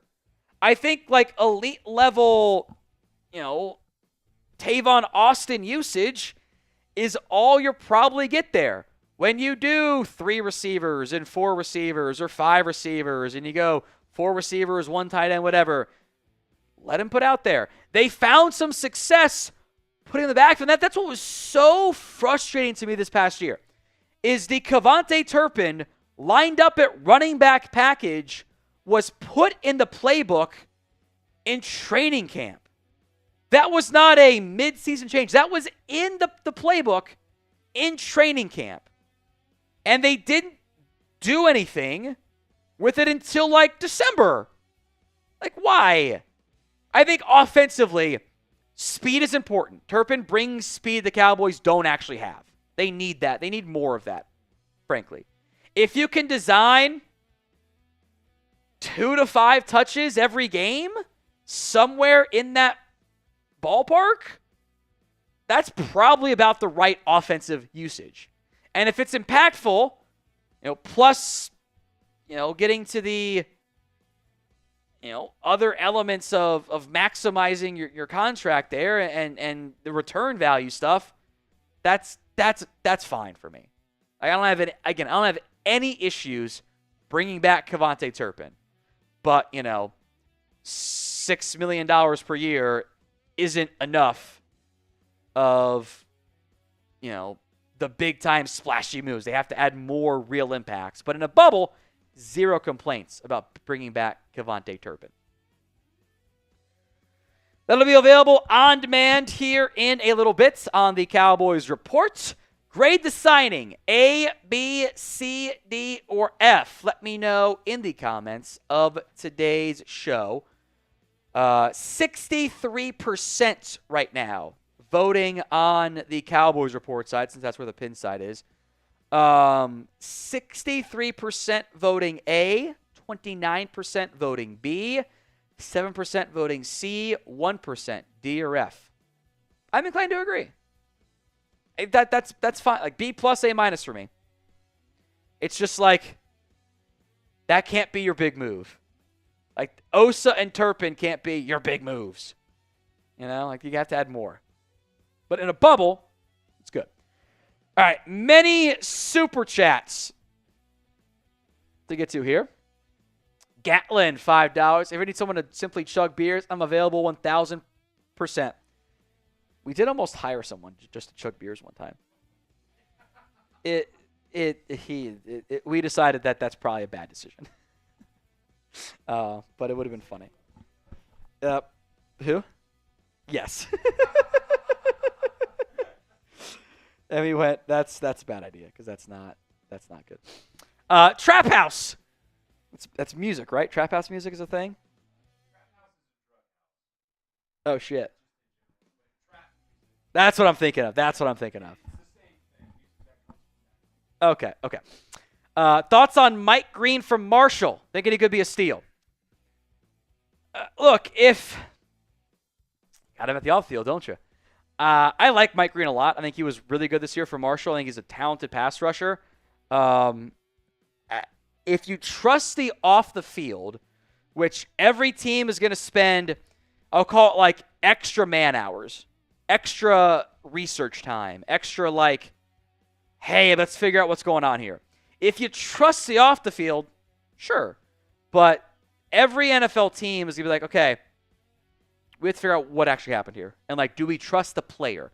Mike Green, some players when they get drafted are made by your GM. Like this is the guy the scouts like. Day 3, it's like the scouts like this guy. We'll take him. Quarterbacks drafted by your owner. Let's be honest there. Some guys drafted by your doctor. Like, hey, does he pass the medical stuff? Brian Brasso has always told a great story of the Packers flunked Larry Allen from a medical perspective, so they did not draft him. Cowboys did, and Larry Allen kicked their ass for a decade plus. Mike Green is going to be drafted by your private investigator, and they're going to go hire him. Go investigate. I think the Cowboys had a former FBI guy for a while, like in charge of that stuff. Like they'll be like, I also remember this story. I forget what team it was. It might have been the Bucks. But a team passed on Justin Blackmon one year because they sent someone down to Stillwater. And he sat in the same bar every day. And every day Justin Blackmon came in. And he went, we can't take this guy. Like, we can't do this. Like, he's not trustworthy. And they were right to pass on him. So like that's the danger of Mike Green. What's up, Chris? I think too with Mike Green, we went to the NFL Combine, and he first thing when he came up to the podium was he talked about that situation. Yeah. You know, you can take that any kind of way you want to, but I think it's a positive thing that he came out and was just straight up addressed it. Like, didn't try to hide it or I was kind of surprised by question. that. Yeah, same I was kind of surprised. Like, that doesn't – I want to give him credit, but you have to investigate that, and it kind of is like a okay, let's see what happens type of deal. Mark could probably keep the Turpin one up there for a little bit too. I had spent money on Allen over Osa. This is pathetic. 3 years, 51 is the actual number for Jonathan Allen. 480 for Osa, and then was 4106, right? For 4104 for Milton Williams, something like that. Osa's younger. Allen, I think, is better right this second, but that might change in 2 years. Nader, I'll shoot Jerry if he doesn't do anything this time. Does kick returner count? No, it does not. They've already tripled their signings from last year. They've done a lot more than previous years. Outside signings. They've done a lot more. A lot more. But that's how it goes. Hunter O'Neill. You think the 4-time Pro Bowl receiver should team up with his brother and join the Cowboys this week? This is like, I always get a kick out of watching the draft show podcast for the Cowboys. It's really good, and my guy Botch crushes it. And they're like, hey, you know, this guy on the West Coast, because it's a team platform, so they can't mention the name of the player because that's not allowed. It's tampering technically. So like they can't mention, so they're just like speaking in tongues. Yes, the 4-time Pro Bowl receiver whose brother is on the Cowboys and most recently spent his time in the same state as Dallas is how you would like to discuss that one. I can say it. We're independent. It's Stefon Diggs. I have some questions long-term about Trevon Diggs. I think in general, though, even with Turpin back, like, he was always going to be back. Like, this does not, like, I go, you have a receiver too. No, you don't have a receiver too. You're paying him $6 million. Like, you know, you're not paying him anything. Like, I don't think you have to worry too much about Turpin being back. I still worry about getting an actual wide receiver too. And then, like, Turpin and Tolbert can kind of tag team receiver 3, receiver 4 in different roles. That's probably fine. King Leo, $10 into our mini helmet raffle. I don't think this locks you in. I don't think this locks Turpin at all into the wide receiver 3 spot. I mean, Tutu Atwell, who is the receiver 3 for the Rams, got 1 year, $10 million fully guaranteed. This is 2 more years and $8 million more total. I don't think this locks Turpin into anything more than gadget guy, try to get him more involved on offense, return man superstar, but you're still searching for an actual wide receiver too. I don't think the Cowboys can get up there in August and go, or July and go, we have Tolbert, Turpin, and Lamb. We don't need another wide receiver. That's fine. I think that at this point, this is just you brought back a chess piece, creative, gadget guy on offense, and your return man. I don't think we have to force anything else into that mindset. Now, on the chat sports side, Larry wants to discuss the Tampa Bay Buccaneers. If you had Tampa signing Hassan Reddick to open up free agency as the first move, congrats. You made all of us look dumb. I did not see that one coming. I thought that was a fine move, though. Packers or Bucks were pretty active on day one. Levante David, who, I got in trouble a couple years ago claiming that Devin White was the most overrated player in the NFL, and Levante David was awesome. History has proven me right as far as I'm concerned. David, 1 year, $10 million. As long as he wants to play, bring him back. He has not really shown that much signs of slowing down. Ben Bredesen back at guard. Hassan Reddick replacing, obviously, Joe Tryon-Shinoka signing with the Browns today. So some depth there at edge. And Chris Godwin back. He's good at football. I just sign good players sometimes. And, $22 million I know is a lot. but also like that's a good player. So I bring him in, keep him there. They also got a punter. The Bucs' biggest draft issue, semi-hyperbole here, has been the fact that they have spent a tremendous amount of draft capital on special teamers. Let me pull this up here real quick. They spent a 4th-round pick 3 years ago, a 4th-round pick on Jake Carmada, who is terrible and, like, isn't good at football, period. There was a 4th-round pick on him. There was the 2nd-round pick on, who was Goggles guy? Not Goggles. The 2nd-round pick, the FSU kicker, Roberto Aguayo. And then there was another kicker that they drafted at some point. So let me pull this up here. Pull up the draft history. Let's see. Roberto Aguayo in the 2nd, a trade up in 2016. Then in 2019, they drafted Matt Gay in the 5th, who they also cut. And then 2022, they drafted Jake Carmada in the 4th, who they cut. Like, every 3 years, they draft a punter or a kicker, and it's bad. Don't do it. Stop doing it. Mr. TD is right. Going kicker early has never worked out for a team. It has never worked out. Because the thing that I always come against there is like, yes, even if you get the best possible range of outcome on, hey, this kicker we took ended up being really good. Like, for example, Sebastian Janikowski back in the 2020 draft, like he was 2000 draft, he was awesome. It will never be the actual best pick you could have made. There will always be somebody better. The Raiders could have drafted Sean Alexander 2 picks later. He was awesome. Like, Keith Bullock was a multi-time Pro Bowler a couple picks later. It's never actually the best move possible. So never draft a kicker or punter early. It's just nonsense. J-Buzz turned out last year, but was Butler starting caliber? Big A, Big C is right. I don't respect kickers. I don't. Butler was solid-ish when pressed into duty, but I think Butler is more of like he's your corner 4, and you have better guys in front of you, and when inevitably injuries happen, you feel okay about that. He's also coming off a torn ACL. He's not going to be ready for week 1, I don't think. So that's kind of like, you need more help there.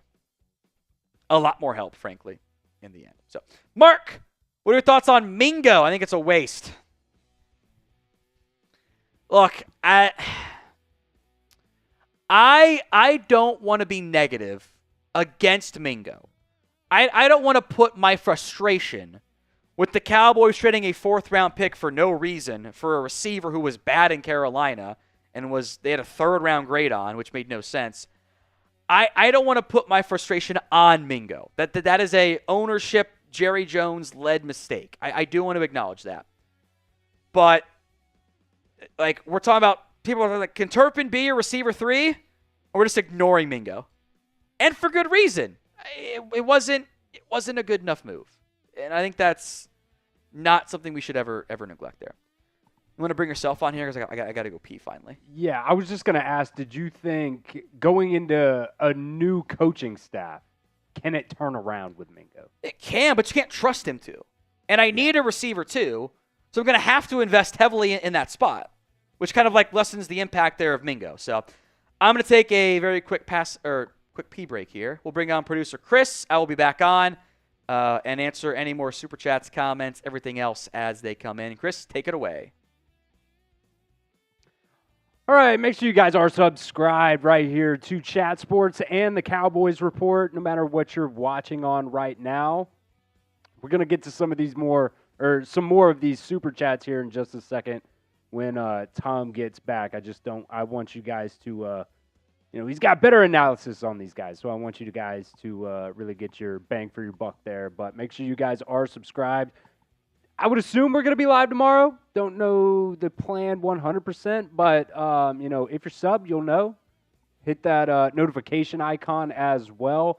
Not a lot has been going on so far in NFL free agency today. Only a handful of moves so far, which is, kind of expected here on day 2. All the good players get taken on day 1. So, we're having a lot of fun here. Hope you guys are as well. Let's see. I see Mike Thomas in the chat saying, are we actually going to get any more signings today? They're going to trickle in. It's not going to be the same level as yesterday where, yesterday would have gone a whole lot smoother if Twitter wasn't down. But, yesterday we would get these spurts of like every 20, 30 minutes, 5, 6, 7 guys at a time. And we'd talk about them. But now it's going to be some of those deep cuts. Some of those deep cut players that you don't really necessarily always know.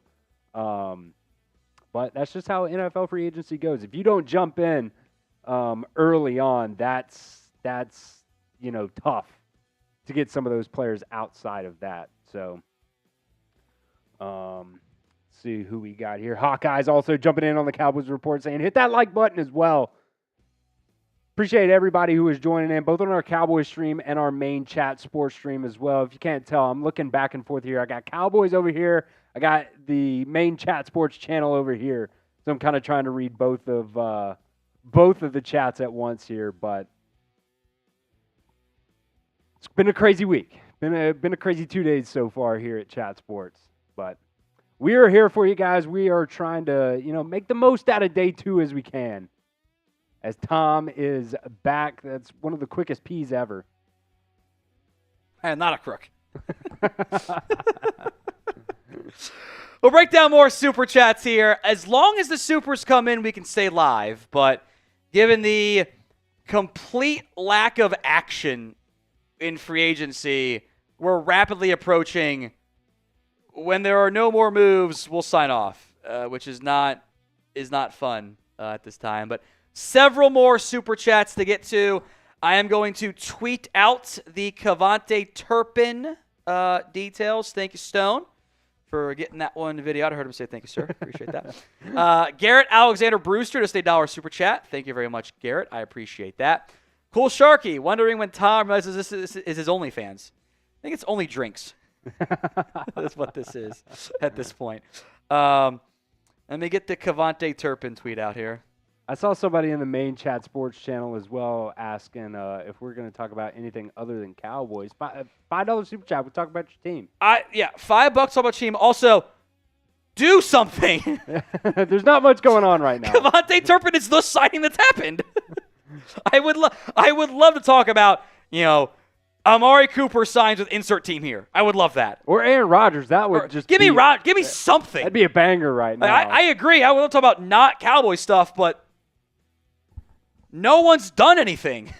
Where we're at. It's frustrating. All right, read this next super chat while I get this tweet out here. We got a $10 super chat here from Stephen Capiz. I'm just going to go with Capiz. He said, what's up, Tom? With the lack of impact moves, do you see Micah Parsons playing out his contract and testing free agency? I don't, and this is often true for a lot of the top players. The Cowboys have the 5th-year option on Micah Parsons. They have 2 franchise tags. Micah is 3 years away from actually hitting free agency. That's a long time to wait when eventually the money will be enough to say yes. So I would not presume that Micah's going to try to long play this one. I think Micah is, despite not always being the best public speaking guy, I think he is pretty well versed in being media savvy and knowing what benefits him. His deal with Bleacher Report wouldn't have happened if he was playing in, I don't know, Tampa or something, which is still a pretty big market. It wouldn't have happened. So I think Micah wants to be a Dallas Cowboy, and eventually he will sign an extension. It's a matter of when do the Cowboys kind of get that ball rolling a bit more. This next one, I finish up this tweet here. We got $2 from Anthony P here. Why won't Jerry Jones just admit we are a 4-year rebuild? Well, I'll kind of start here, and Tom can take over while he tweets. I know where you're going with this, and I agree. I feel like it's because Jerry's going to retire here in a couple of years. He says he's not going to, but he doesn't want to rebuild when he's so close to the end, man. Like, okay, that part I agree. Yeah, and so it's he may not retire, but he's so close to the end, he doesn't want to rebuild. Yeah, look, they're not rebuilding. We might not like how they are building, but this is not a team that is actively trying to rebuild. They might not be good enough to win championships, but these moves that have been made are not moves that are indicative of, yes, we are rebuilding, we are retooling this, we are tearing it down to the studs. This is not some grand blow. Like everyone always says, go get Arch Manning. You're not bad enough to get Arch Manning. Like there are a few teams who are actually bad enough to go get Arch Manning. Dallas is not. Like they were profoundly disappointing this past year, and they finished outside the top 10 of the NFL draft. You know, if Arch Manning or Garrett Nussmeier or Cade Klubnik or whoever you think is going to be the next great quarterback prospect, I think they're great. They're not going to be there long enough, or late enough, I should say, to handle things on that front. I don't buy that as a likely option. From Mark, no way. The running back, guard, and DT are more impactful than Poona Ford. Overall impact, I agree. Snap counts, probably more in favor of everybody else, but I actually agree. That's why I would like to see give me a splash move here. You paid Marquise Bell and KaVontae Turpin, and both those guys are going to cost less than the actual, RFA tender would have cost. So, I agree. One time, as a Cowboys fan, I'll go homer here. One time, I would like to have to talk myself into, wow, this $10 million deal they gave is actually pretty solid, and not the $3 million backup is good. That one time, I want to do that. I haven't done that ever on an outside free agent. Not one time. I have to bring Stone back in for this one. Favorite King Von song? Stone! What? Took her to the O. Is that a sex thing?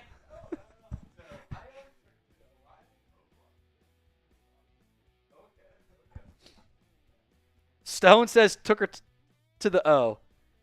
I have no idea what that actually is. What the fuck does that mean? How do you do, fellow kids? Shout Nick Wright. Fondle. Other things. Lance Dunbar says Tom listens to 88 Stings. That's, for those of you that don't know, that's one of Cole Beasley's rap songs. My hot take is that Cole Beasley is a better rapper than Bossman Fat is. Also, he's terrible. Cowboys needed to use Deuce Vaughn better. Sure. Would they actually use him? I don't know. Just Ants. Is that like OnlyFans, but it's just like ants crawling around the entire time? Do you see Turpin in the role that the Cooks had? I don't. He's not that receiver. It's not who he is. He's not impactful like that. Return man, gadget guy, hell yeah. He's Tavon Austin. Receivers of the market who are offering. Let's go through some of the top wide receivers out there. It's kind of a bit of a quiet market right now, but there are no top names out there. Stefon Diggs, Keenan Allen, Tyler Lockett, Amari Cooper, DeAndre Hopkins. I guess kind of Deontay Johnson, but I don't trust him. Mike Williams, Elijah Moore, Brandon Cooks, Tyler Boyd, Juju Smith-Schuster, DJ Chark, and Rondell Moore. Demarcus Robinson, Noah Brown. You've got some like veteran old guys that can be like wide receiver 3. Cooper Kupp, I would not be surprised if he ends up getting cut, is an option. But there's a lot of like third and fourth contract wide receivers who are coming off injury or battled injuries or are old that I think could help benefit a team, but also just aren't the guys they were in their prime type of deal. As we sit here right now, there's not been enough moves. I guess the most recent like non-Cowboys NFL update that just happened isn't even really a signing. The Honey Badger, Tyrann Mathieu, has reworked his deal to re-sign with stay with the New Orleans Saints. And the last other news update was a half hour ago. Leonard Floyd re-signed, or was cut, released by San Francisco.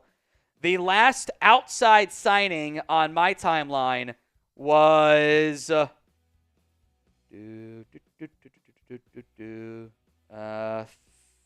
Bradley Bozeman contract details. Turpin was 40 minutes ago.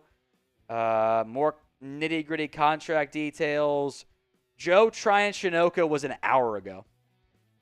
So I understand your frustration if you are a general NFL fan of talk about stuff. Nothing's happened. That's why I want signings to happen. Give me Aaron Rodgers.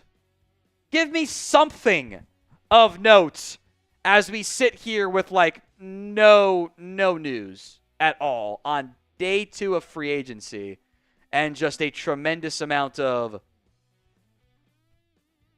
nothing happening. So, this is the super chat menu. $5, we will talk about your team. $10, the mini helmet raffle. $20 for the Venmo 50-50 raffle, which we haven't had any yet so far.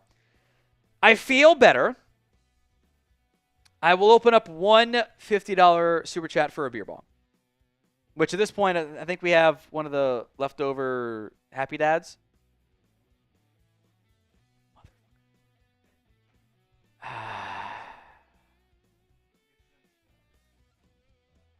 No, I'll pick some up later. I guess I'll do an actual beer, like a man, for one $50 super chat. Make sure it's cold on the Miller. I don't want a warm Miller. Thank you. One $50 super chat, I will do a beer bong. Because I feel better right now. I feel better. $50 for that. Some of the pee really helped. Draining a lot of fluid out of there. This is ridiculous. This is like an hour and a half ago. This is all that's happened in the last hour and a half. Will Harris, safety/corner, 2 years, $8 million with the Commanders. Mario Edwards Jr., 2 years, $9.5 million. MJ Stewart, back to the Texans. Details to be determined. Zay Jones, 1 year, $4.4 million as well. Joe Tryon-Shoyinka, the edge rusher from the Bucks to the Browns on a 1 year, $4.75 million deal. KaVontae Turpin, 3 years, $18 million deal with the Cowboys. Guaranteed money to be determined.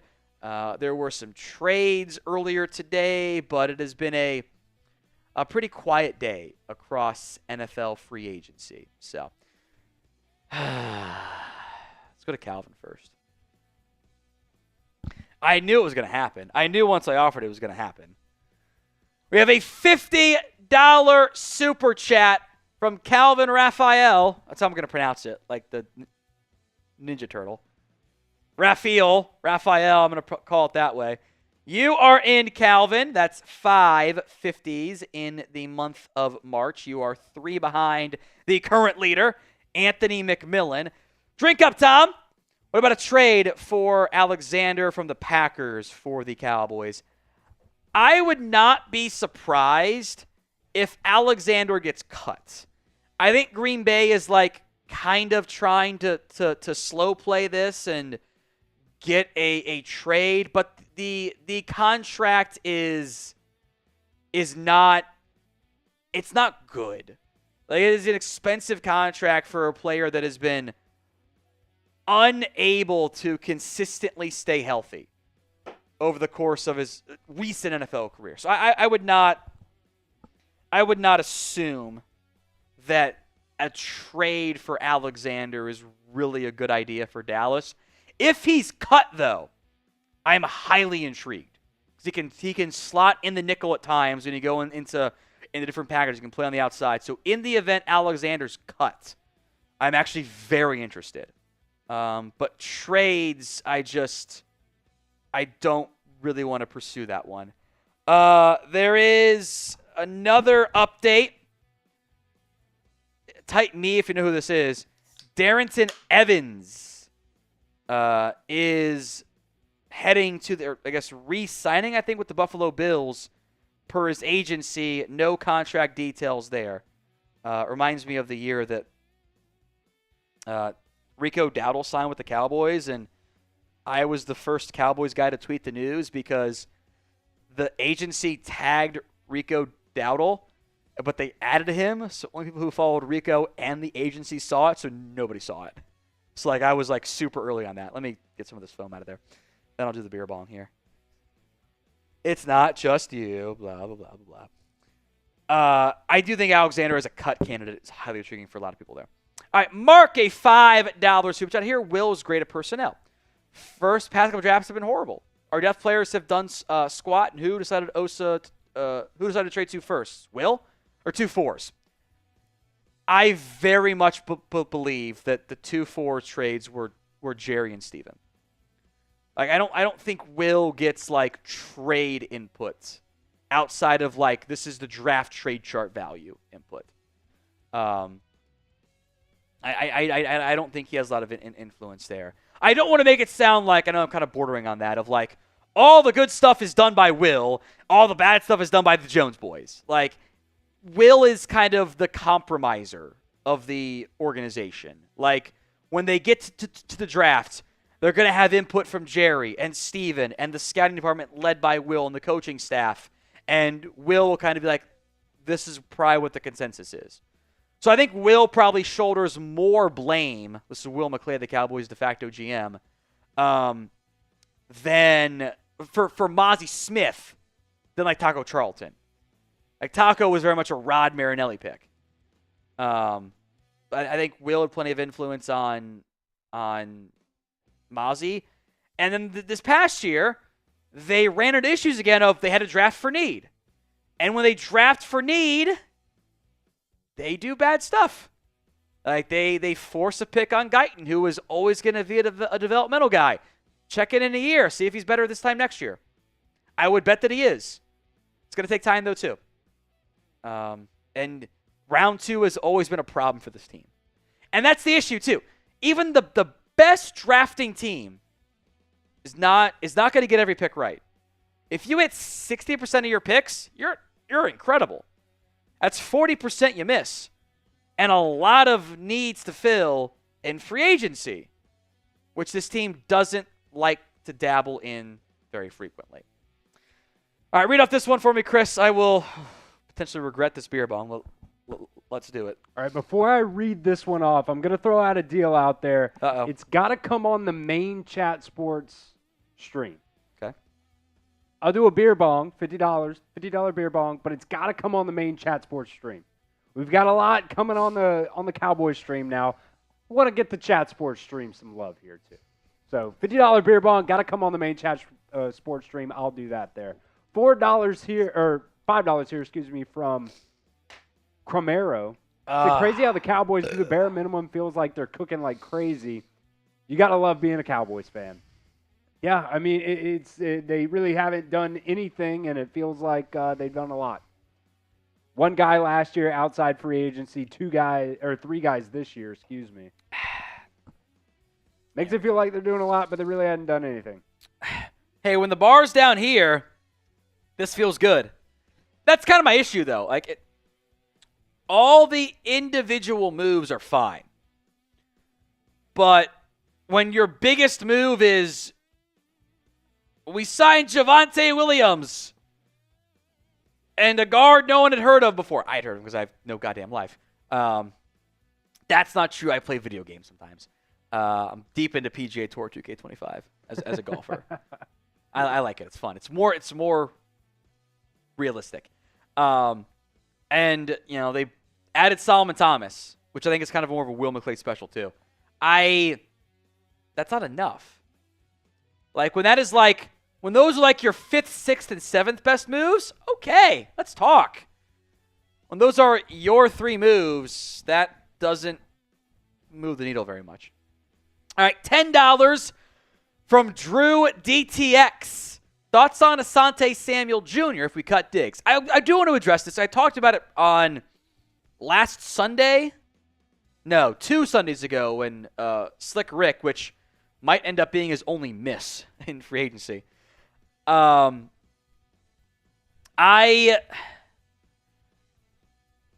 don't know if Diggs is going to get cut. The Trayvon Diggs contract is inconsistent.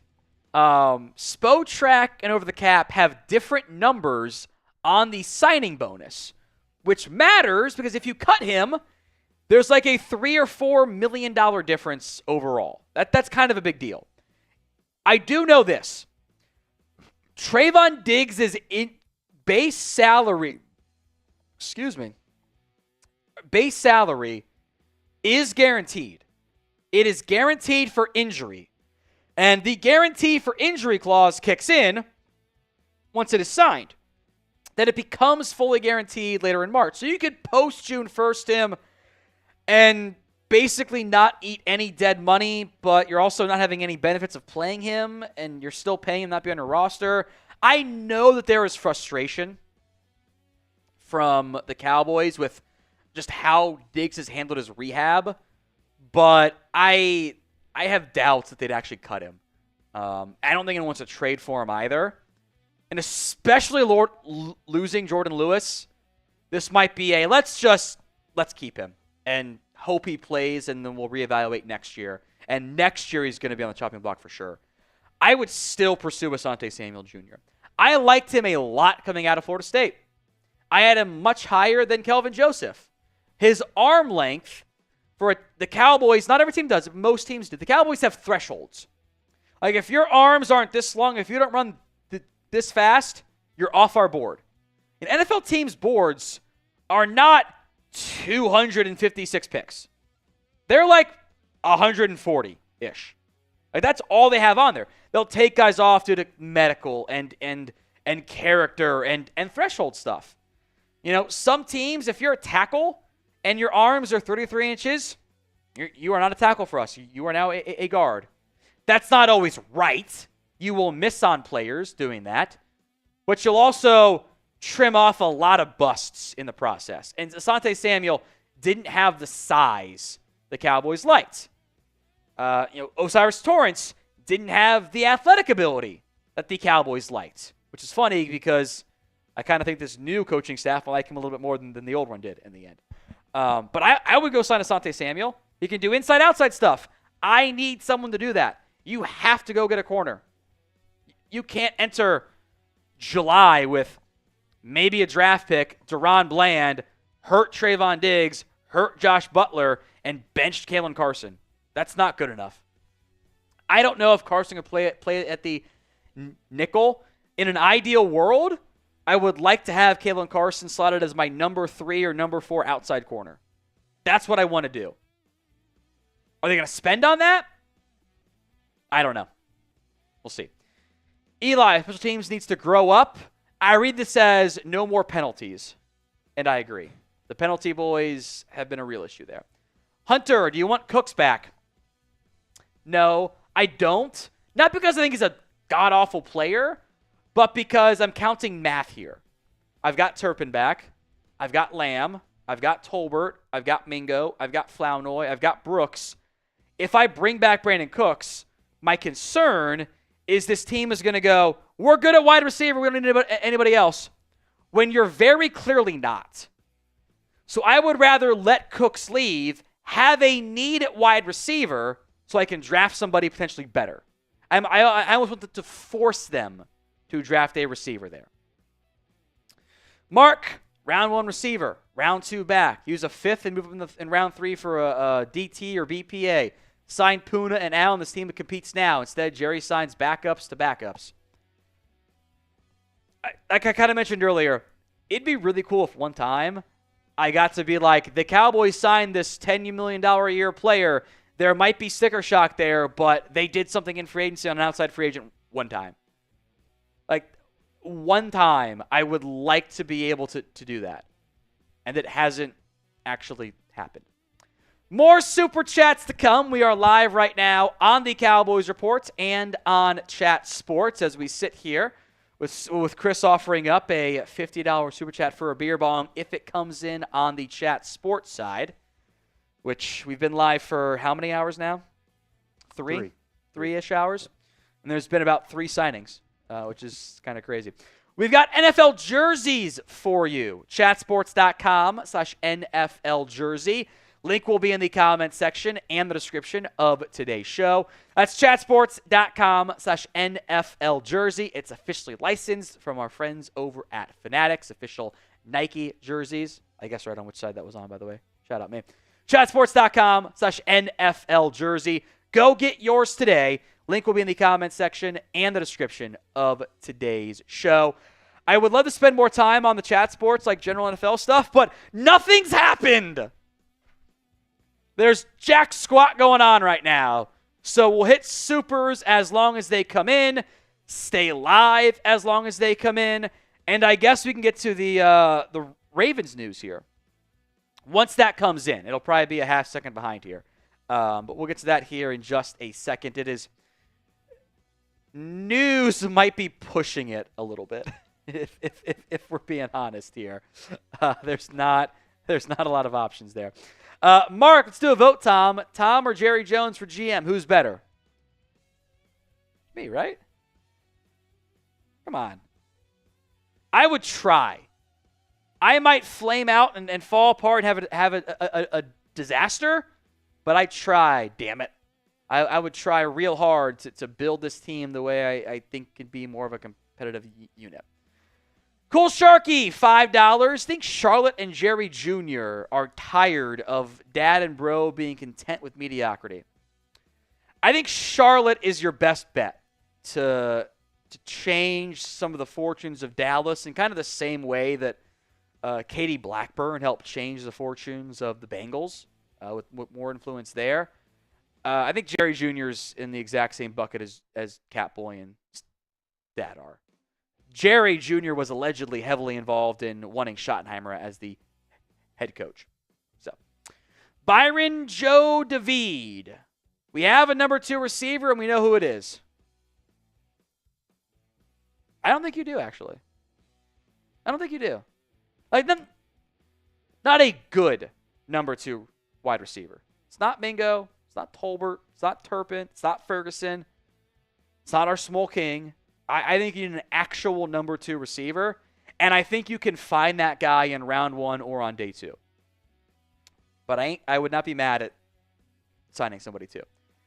David Pope, AB, says Rodgers to the Steelers 2-year deal, no money info. That's not that dissimilar from what Mike Florio had speculated. I think Florio said 2 years, 90 was his prediction there. Which I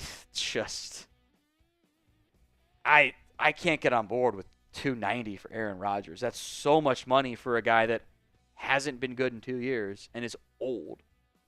That's very spooky to me. All right, if you are watching on the Chat Sports stream or the Cowboys stream, hit that sub button, youtube.com/chatsportstv for more free NFL and Cowboys videos. The minor NFL update here. We got a fullback move. Patrick Ricard is back with the Ravens on a 1-year fully guaranteed contract. That is the biggest NFL move in like an hour. is Patrick Ricard back with the Baltimore Ravens, and it's a fullback. Darrington Evans is back with the Bills. Back with the Bills, I should say. Tyrann Mathieu restructured his deal. Okay.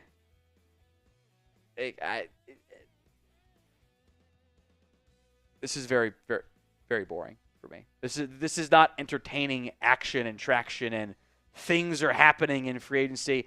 I need Aaron Rodgers to do something. I need something to happen there.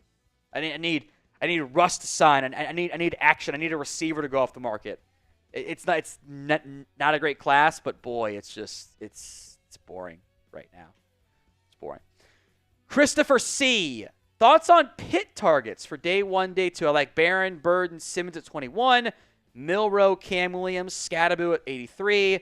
OG3, Denzel Burke, Tez Johnson at 122. So that's Ollie Gordon.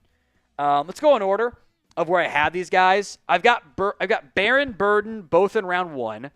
So I'd love those picks there. And I think Burden, you throw him in the slot. Boy, that's a fun offense, receiver-wise. I don't know where they're going to play Troy Fautanu.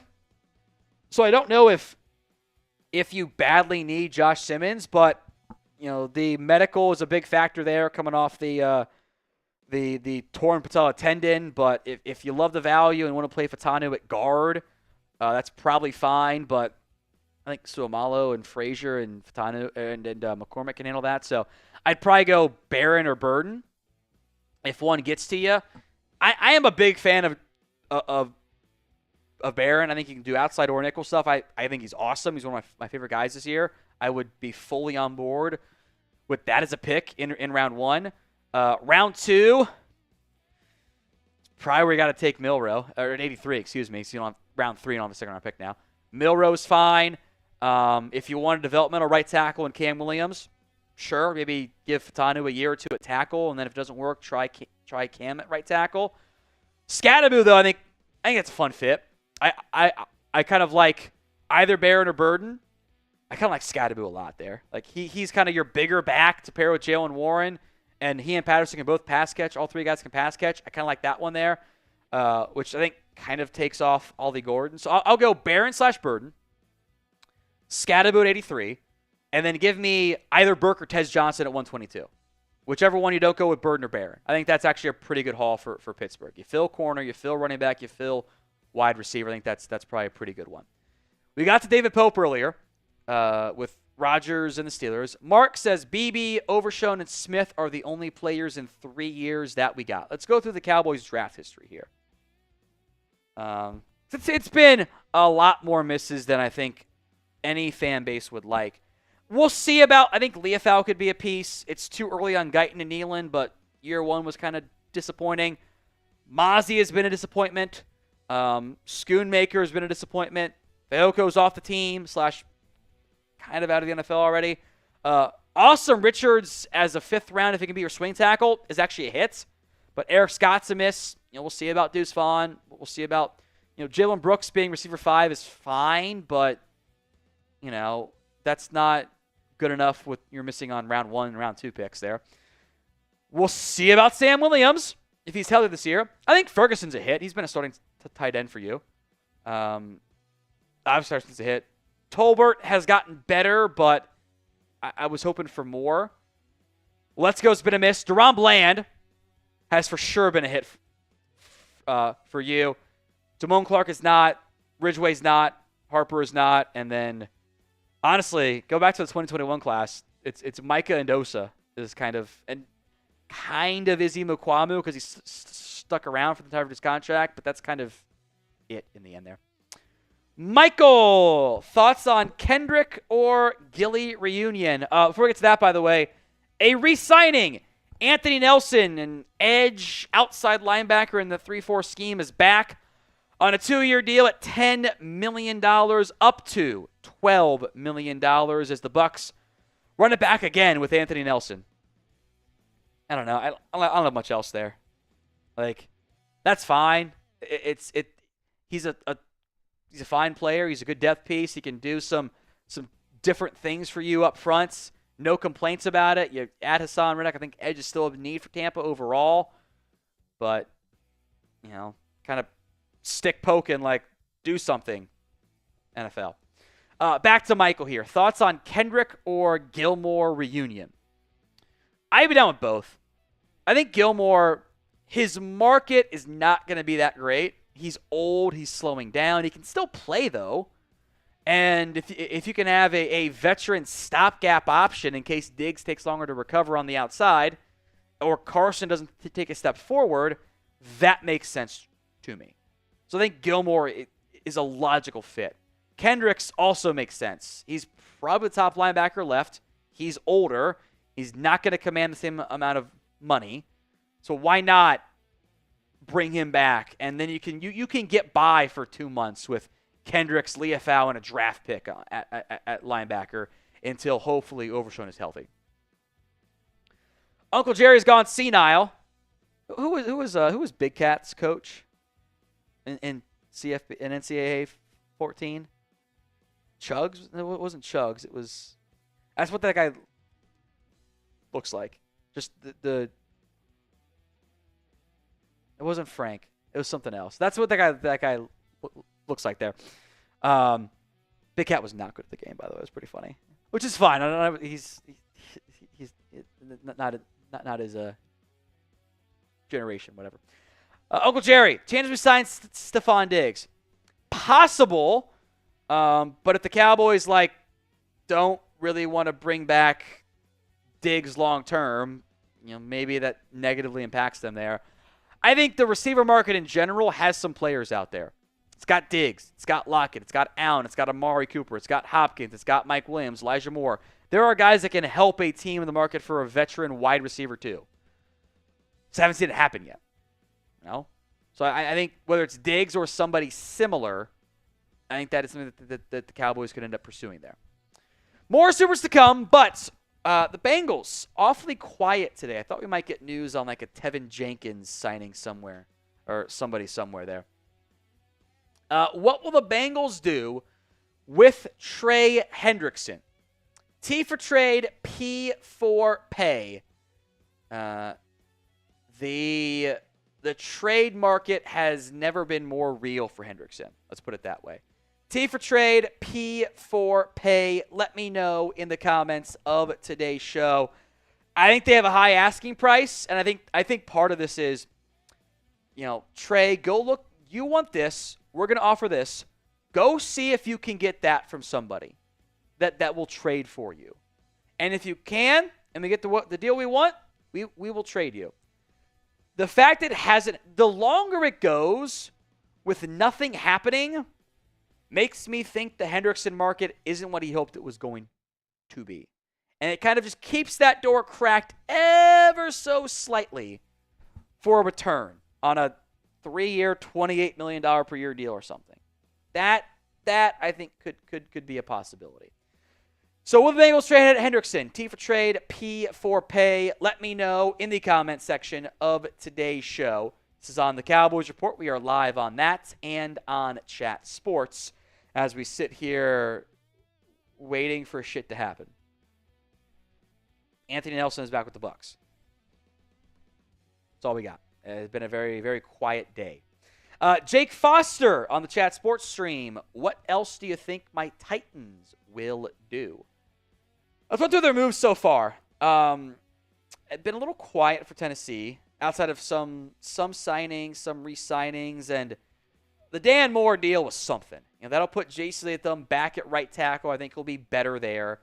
Dan Moore was fine as the Steelers' left tackle, and he got $20.5 million per year, which is insane to me. I think that's way too much money. They added Cody Barton to help out at linebacker. They brought back Sebastian Joseph-Day, who I like. Edge, receiver 2, quarterback are just glaring needs right now on this Titans team. And with no third-round pick, they cannot address all of them right now. Maybe you can find a younger, veteran-ish edge like do you gamble on Azeez Ojulari if you're Tennessee? Right guard, still an obvious need. Do you try to go after Tevin Jenkins or Will Hernandez? Sounds like they're not in the market for Russ Wilson, Aaron Rodgers, so that leaves Jameis Winston and Mac Jones and Jacoby Brissett and Gardner Minshew, and maybe they just take Cam Ward number 1 overall, and they build the rest of the roster out as they go along. But I think quarterback, receiver 2, there are some veterans that we've mentioned, since Traylon Burks is a bust at this point. Guard, edge are huge needs for Tennessee. And they're kind of in a bit of a rebuilding phase with this new regime in place. Rajan, can the Cowboys still salvage his free agency, and how? Yeah, go get a good linebacker it was an actual starting linebacker. That's not like, yeah, we sent him for $3 million and like he's our backup probably. Go get an actual linebacker. Go get a corner, and go get a wide receiver. And then fill out whatever depth pieces you want beyond that. Who cares? You got $40-ish million right now. Pay 7 to 3 of those guys. 3 of those guys in the cap. And there you go. I did it. It's not that hard. You just got to try at it. Dallas Emmett 222 into the mini helmet raffle. Thank you, Dallas Emmett. I believe the front office sees CD as the 1, Tolbert in the slot, Mingo is the 2, like Gallup, meaning Wild a 4th for him. Doesn't mean it's the way we see it, though. And they didn't, they kind of use Lamb in the slot outside, so Tolbert hybrid there's fine. They didn't play Mingo, though. I think there was some friction between the front office and coaching staff, ownership and coaching staff, with Mingo. I think Jonathan Mingo is at his best as a big slot. Put him on crossers, deep ends, let him go over the middle on the run, not into this vertical X that he wasn't good in that role at Ole Miss. He was at his best at Ole Miss as an inside big slot, which the Cowboys kind of already have. Turpin's kind of your gadget guy. I think Lamb is your 1. Go get a real, actual number 2. And then let Tolbert and Mingo and Turpin all kind of rotate and compete in the wide receiver 3 role. That, I think, makes more sense to me. Johnny Chacon, would you take a vet receiver or draft one? I'll take either at this point. I think the draft class probably sorts out pretty well for you to draft one, but I don't want to have to, lock myself into taking one in round 1 or round 2 if the value's not there. Or round 3. I would rather have a vet that's cheapish, 1-year deal, $10 million I can move on from after a season, and I'd rather have too many wide receivers than none. Because right now, if Lamb gets hurt, knock on wood, this team is cooked. I don't have anything at receiver that's good enough there. We are deep into day 2 of NFL free agency. Who do you think will end up signing Russell Wilson? That is probably one of the best free agents left unsigned. I'm looking at my list from day 1. It's like Cam Robinson, and we're looking at Hopkins, Diggs, Amari at wide receiver. Evan Ingram would have made it if he'd done that list before he got cut. Mekhi Becton, Joey Bosa. It's a bad list. So who will end up signing Russell Wilson? Giants, Steelers, Titans. Let's see. Who will end up signing Russell Wilson? I think whoever doesn't get Rodgers feels like very likely for Russ. Which, does that really move the needle at all for you? If you're a Steelers fan or a Giants fan, do either of those, move the needle? I don't know. Vikings would be funny. But I think with Russ, I don't think he wants to go be a potential backup. I don't think he wants that. Titans need a QB, but it almost feels like Tennessee is yeah, we'll just suck. It's fine. We will just embrace the tank and get Arch or take Cam Ward at 1 this year, or we'll be okay being bad. That's kind of like the vibe I get. Who will sign Russell Wilson? Giants, Vikings, Giants, Titans. The Washington Sentinels. It's funny. I like that one. His mom. I think Pittsburgh or the Giants end up picking him up. And both teams go, okay, we're fine for now. And they take one in round 1 or round 2 or round 3. And they don't have great options there. FaZe the Great. Would you get Deablo for Jade instead of Higgins? Or why would you get Deablo? Well, I think it's because that was who's available. I don't think T was actually available for the Commanders. I don't think the Bengals want to trade him, which I get. I don't think that they really the Bengals want to trade him. I think Deebo, with how much Cliff Kingsbury loves that bubble screen play call, like their first down play is just constant bubble screen RPO. Just constant, like, let's call this play. We'll do a bubble screen in the slot, hand it off to Brian Robinson or Austin Eckler. They love that play. So Deebo fits that one pretty well. I don't think that's a huge issue there for the Commanders. I just don't think that he was really available. I don't think T's better. Don't get me wrong. He's way better. Commanders would have loved him. I don't think he was on the market, though. So I think that kind of like limits your option there. By the way, I do want to make note of this too. Najee Harris, 1 year, $5.25 million deal with the Chargers. That's updated figures there. It's up to 9.25.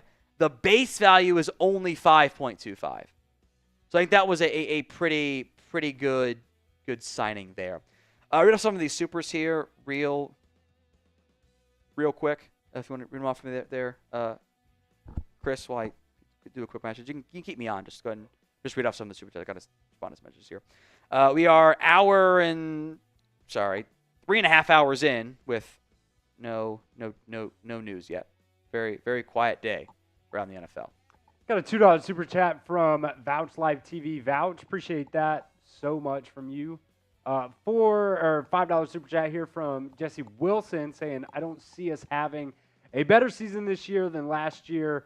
Not enough changes being made. What's your take? This coming over on our Cowboys stream. I mean, yeah, it's really tough to see, the additions and the people that have left, the team being any better. But you also have to take into consideration as well, as annoying as it is to hear the excuses from Steven and Jerry and everybody in the Cowboys organization about the injuries, you do have to take that into consideration. Because there were a lot of injuries. You had Tank got injured on the defensive front. You had, your quarterback, Dak Prescott. However you feel about him, he got injured, not very far into the season. So, would the Cowboys have been better last year if they weren't, I'm not going to say plagued by injuries, but had some of those major pieces get injured? Maybe they would have won a couple of more games, but, what they've done so far, I can't see this team, making a deep run into the playoffs, which is ultimately what Cowboys fans want at the end of the day. It's about being better, and they haven't gotten better yet. All the individual moves are fine, but being better isn't the case right now. Brett Mayfield into the mini helmet raffle. Nico Harrison, Jerry Jones. Can't believe this is my life. I mean, I am convinced Luka put a curse on the Mavs. Like, all their guys got hurt. Kyrie got hurt. Everyone's banged up. Even as mad as I am at Jerry Jones, like, the Luka trade is still one of just, like, the most stupid trades ever. Like, okay, you got older and more injury prone trying to replace a guy that you thought wasn't going to stay healthy. So you got a hurt guy in the process. Like, what are you doing out there? Makes no sense to me. Made no sense. Will never make any sense. Because with Luka, you always have the hope of, okay, he's 25. Next year is going to be good too. Now it's like we got old Klay Thompson, old Anthony Davis, old Kyrie Irving. Next year might not be better. Just bad business. Bad business. All right, the recent signings so far in NFL free agency are few and far between. Joe Tryon-Shoyinka heading from the Bucks to the Browns as an edge rusher. KaVontae Turpin back with the Cowboys on a 3-year, $18 million deal. Patrick Ricard, a 1-year deal for the fullback side of things. Details TBD, but it is fully guaranteed. Tyrann Mathieu, 1 year up to $7.2 million. That is a restructure with the Saints. Darrington Evans, details TBD for the Bills. Anthony Nelson, 2 years, $10 million to re-sign with the Buccaneers as an edge rusher. And that's all we've got at this point. Don't have a lot of anything else going on right now. In the NFL, has been a very quiet day in free agency. Who is your favorite free agent left? Let me know in the comments section of today's show. Who is your favorite NFL free agent left? You can give some shout-outs here for me, Chris, while I respond here real quick. For sure. I see Blaze Locke saying Russ over on the main Chat Sports stream. Andrew saying Diggs. Not sure which one there, but Campbell, Bosa, Lockett, Amari, seeing Rodgers, Russ, Cooper Kupp. I feel like Kupp, Diggs, Russ are like the biggest names. Amari out there as well. Asante Samuel. Kupp when he gets cut in theory, but he's not a free agent yet. Yeah. But it kind of feels like that's the path we're going to go on there. Yeah. Why? I had this question earlier, just in my head. I didn't ask. Why would a team put out there that, oh, we're going to cut this guy if we can't trade him? What is the process in that? So they originally said they're going to trade him, that they wanted to find a trade partner. I think what it's gone for the Rams is, the second they signed Davante Adams, like, okay, this is not going to be the path for Kupp. So it comes down to last chance, come trade for him before we cut him, please, desperately. The trend this year has been we are listening to trade offers on so and all those guys got cut. Allen got cut, Rayshon Jenkins got cut. Davante Adams got cut. All those guys, it was, we're listening to trade offers on them, send them in, of like a, no one seems to have any interest in those guys and their contracts. So it's kind of like, we'll see. It just seems they lose. I mean, I get that, but it just seems they lose their. Yes. I think in the end, from the Schefter report was not the Rams leaking it, and more of like NFL teams go, they're going to cut him if they don't trade him. So the report of they're not keeping him on his contract. He's not going to take a pay cut to stay. So at that point, it's like if they're not going to do anything, he's just going to get cut. So that's kind of where they're at this point. All right, favorite NFL free agent left. What's that? Deontay Johnson. I am not in on that one. We got one. A signing? Javon Johnson to the Saints. It's something. Jawan Johnson re-signing. Where'd you see that one at? Jordan Schultz. Oh, why is it not popping on my timeline? 3 years, $30 million. Refresh this. He's on my list. Did he block me? Unless it's some weird Twitter bug. Oh, there it is. Okay, there it is. I'm like, he didn't block me. I mean, I'm outside of Starbucks if he did. Jawan Johnson back to the Saints, a 3-year, $30 million deal. There it is again. Saints are in cap hell. They signed someone at $10 million per year. Johnson off the board for other teams that might have had interest. I think Denver would have made a lot of sense there with the Sean Payton overlap there. Feel like Evan Ingram ends up being a Bronco whenever that timeline ends up happening. But Jawan Johnson back to the Saints on a 3-year deal worth over $30 million per year. We have traction in NFL free agency finally at long last, which is just long overdue. Long overdue. Favorite free agent left. See Nick McLeod. It's a fun one. How do the Saints have money? Seriously. Because the cap's not like actually real. It's very fungible if you do the right things for it. But also like they can do that because they restructure Derek Carr. And that's like, I think the Saints in particular, Saints fans, maybe you agree or disagree, it's fine. The Saints are like the, hey, maybe they should have like actually like tore it down team. Like they just keep kind of like running it back with just a little bit less talent every single year. Just a little bit less talent here. A little bit less talent there. Yeah, we got Chase Young cheap, then we paid him big money. Juwan Johnson was cheap, then we paid him big money. I don't like it that much. I think the Saints should have totally tore it down. So I think Jonathan G's right. Their ceiling is like 8 to 9 wins, something like that. And then it's just kind of like just tear it down, blow it up, and actually rebuild, bottom out, go get Garrett Nussmeier or Arch or whatever. Both guys have ties to the team, and be happy. I just think kind of just like at a certain point, you don't actually want to kick the can down anymore. You can do it every year, but it becomes is this actually smart enough? I don't know. Peter Zampino, Diggs, Amari, Cup to Dallas contract lengths. I think we're going to a 1 or 2 year deal max. I think all those guys are kind of like to resets their market value, boost their market value, and kind of see how things play out. I don't think they want to pursue this 3-year, $45 million deal.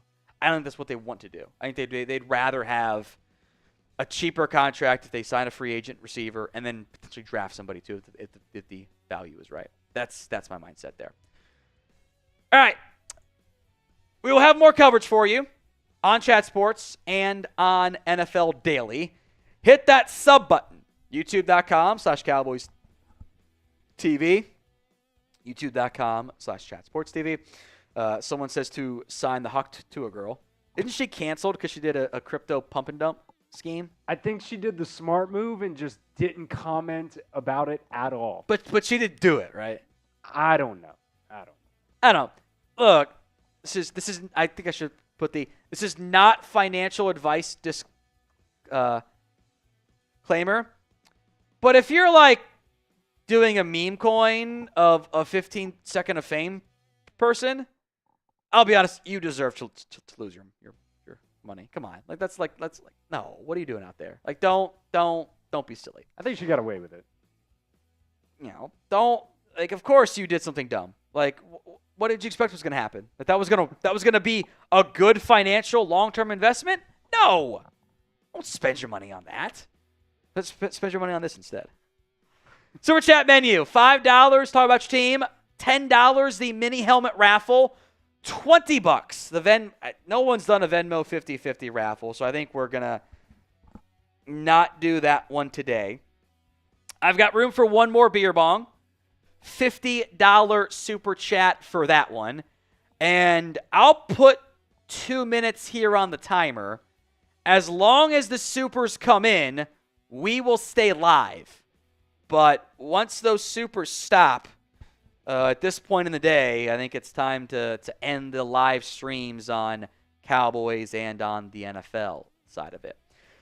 JT, a $5 super chat. Do you predict any more outside free agent signings for the Cowboys and who? 2 minutes on the clock. As long as these supers come in, we will keep doing those. I think corner would be great. I would love to get something at corner. Izzy's your internal option. They don't like Samuel's length. I think that could be a red flag for them. But, Can you buy low on a Jonathan Jones who's got inside-outside flex, which you kind of need? Is Eric Stokes a buy low option as a former first-round pick? Is Benjamin St. Juste the lengthy corner that you like? Something like that. I think linebacker is a pretty big need for the Cowboys right now. That's something that they should probably find a way to pursue. Whether that's E.J. Speed or Eric Kendricks or even lower end Jack Sanborn. I think that's something that should be pursued. And then I think receiver, another area of let's get something in here, and then you don't have to necessarily just reach for somebody. Please don't notch. We'll reset the timer for 2 minutes right now. Rams doing what the Mavs did to Luka with Cooper Kupp. Are they, though? Cooper Kupp is not the same guy. Luka's comparison in terms of NFL free agency or trade is like Jamar Chase or something. He's an elite playmaker. I don't see it as really similar at all, frankly. I think that Kupp's going to get cut, and he'll find a team that wants to pay him, and he'll probably be solid for them. There was a $1 super chat that came in from Squall Loves Riona VC. So appreciate that, Squall. No comment, but thank you very much there. Xavier Worthy Burner. 2 more minutes on the clock here. Extend Micah, 6 years, $22 million. Let me check. So that is a 37. You got to bump that figure up. He's not going to sign 6 years for less than 40. You got to bump that figure up. But the end result's the same. Tyler Smith, extend to him for 4 years, $84 million. That's 21. You're probably somewhat in the ballpark there. Extend Aubrey, Stefon Diggs, 1 year, 9. Mike Hilton, 2 years, 18. I actually am kind of worried that Mike Hilton's borderline cooked. The Bengals did not trust him in coverage last year, which you fill your nickel spot, so that's fine.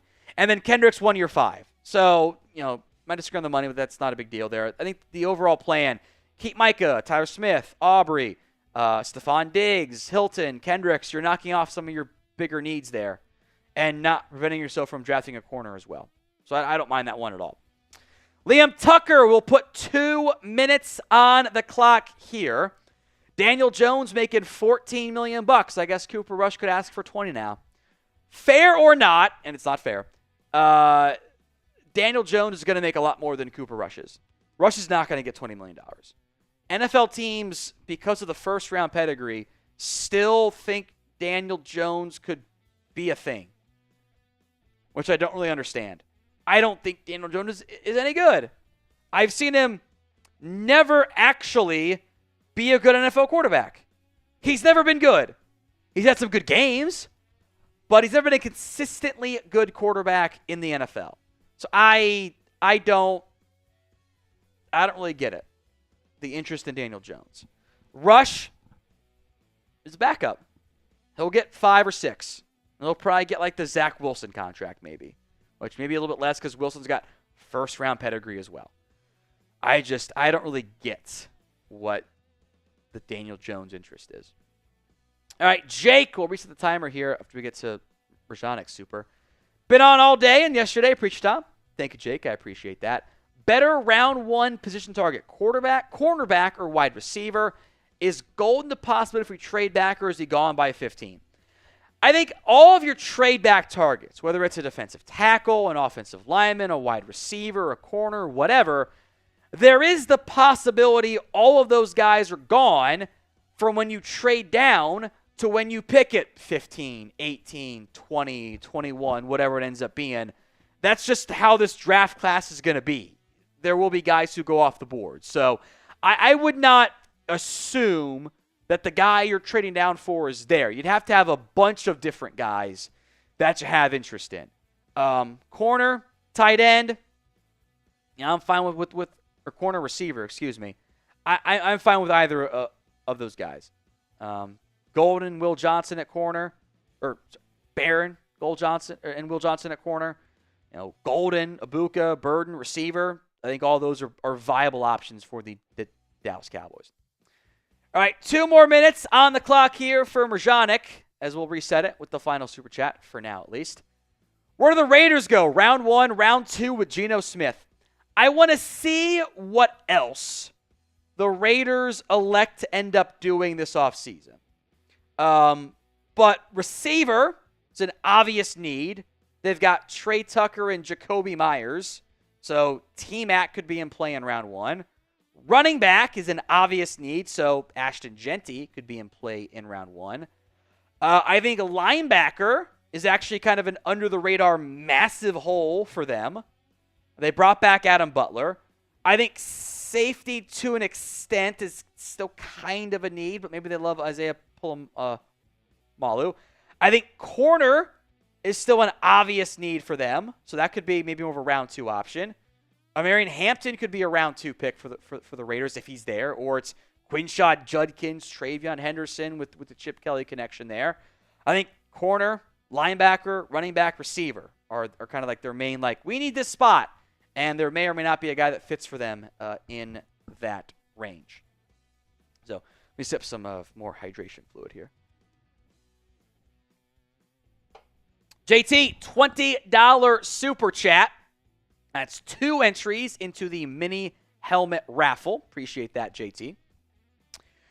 What's it going to take to make the Cowboys fans happy? From previous years, this has been light years different. I know it's not saying much, but I'm so happy to see something outside of the norm. Well, I think you kind of answered your own question. I know it's not saying much. The bar is really low. It's not the same bar as other NFL teams tend to try to handle, to operate in. So I think the big issue for the Cowboys is like, okay, cool, they did some stuff, but did they get better in free agency? I think so far, it's a pretty clear no. They have not actually gotten better in free agency. They've done more, but more isn't enough in the end. The individual moves are fine. I don't have a ton of complaints about that.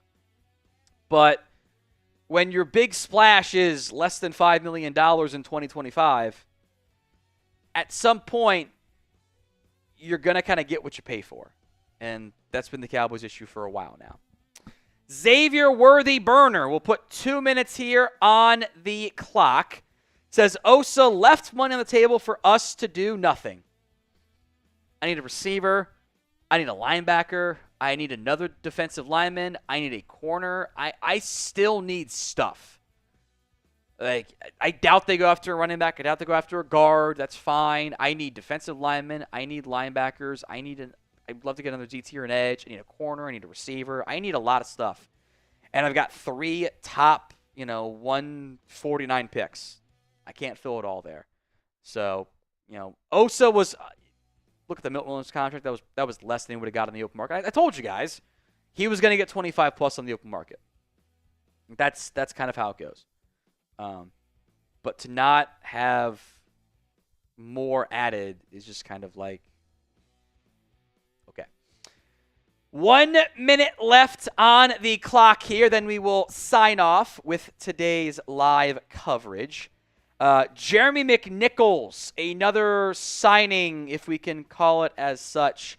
A 1-year deal, no details on McNichols. Back to the Commanders. That's probably going to be, whenever you see no contract details, it means the agent didn't love what he got for his player. So they're going to leave that one out. And it'll be like, 1 year, $1.5 million, something like that. So there is your latest signing on a day in which hasn't had a whole lot actually going on.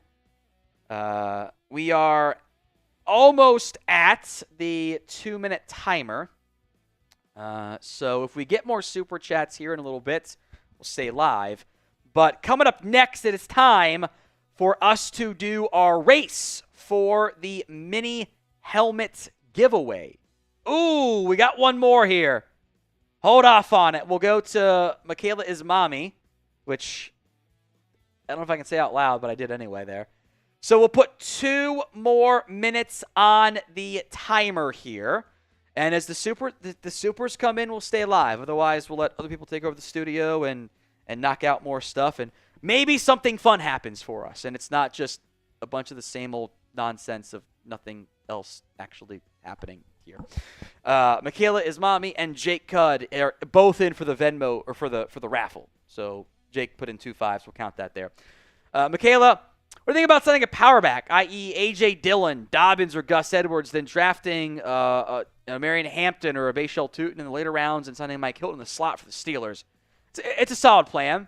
I kind of think that, like, Tootin is kind of an overlap with Jaylen Warren because you have Warren.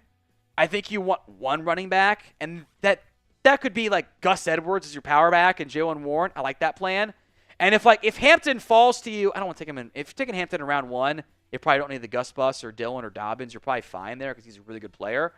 But if you go like, sign the Gus Bus, have Jaylen Warren, have Cordero Patterson, Tootin filled in the 5th, sweet. That's fine. Like at that point, I'm like mostly on board. That's not a huge issue. I think it's a good plan at running back. And I think a Mike Hilton reunion just makes sense for Pittsburgh. I don't know how much Hilton has left in the tank. I'm kind of concerned on that front. But I think it fills a need, and it's a player that the Steelers know quite well. So Michaela is in to the mini helmet raffle. If you can, I'll put her in there. Oh, you're just doing it manually? Sweet. Jake Cudd is also in, or Q'd, however you pronounce it. Forgot it was 10. We will combine them. Single favorite pick at 12 is of like the realistic names. I'll give you a couple here. I like Will Johnson, the cornerback from Michigan. I think he's awesome. And I like T-Mac out of Arizona. And I think like some other realistic names, like maybe more realistic, like I like Luther Burden. I don't know why he's not going in round 1 mock drafts anymore. That's weird to me. He's good at football. Like, why is he falling? I don't really get that one. I think Barron is an awesome player. I had Barron as a first-round grade before he ran that awesome 40-yard dash at the Combine. So all that did was like make me go, okay, I'm right. Like, he is a good football player. So any of those guys, and then there's like a long list of like trench players that like I'd be on board with from, I don't love Mike Williams at 12, but that's kind of the draft class. Armand Membu, I'm a big fan of. But that's kind of my. I think you can get a good player at 12. This might not be a steal, like Lamb player at 12. Peter Zampino, $5 super chat. Now we will put 2 minutes on the clock here as we are live on the Cowboys Report and on the Chat Sports simulcast stream here. You ain't done yet, Peter says.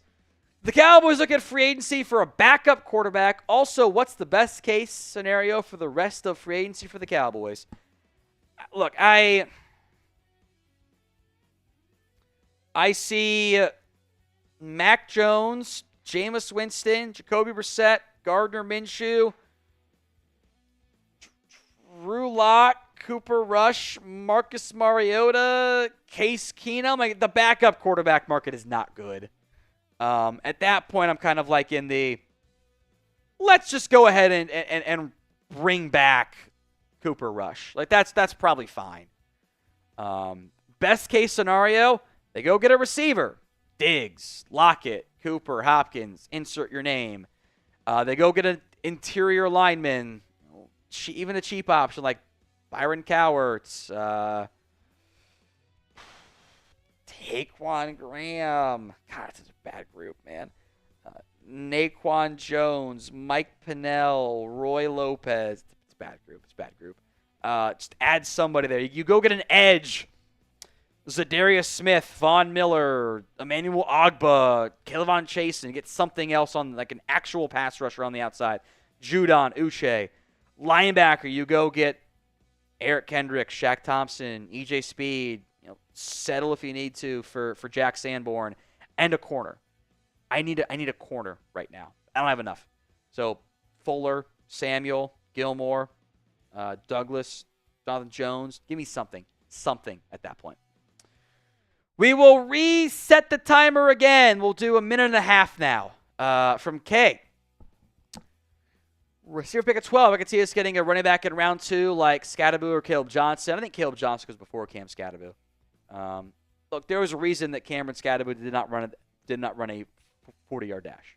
He was going to run it in the low 4.5s, high 4.6s. He wasn't going to be fast. And that's okay. You know that going in. He's not a superstar speedy player. That's not the end of the world.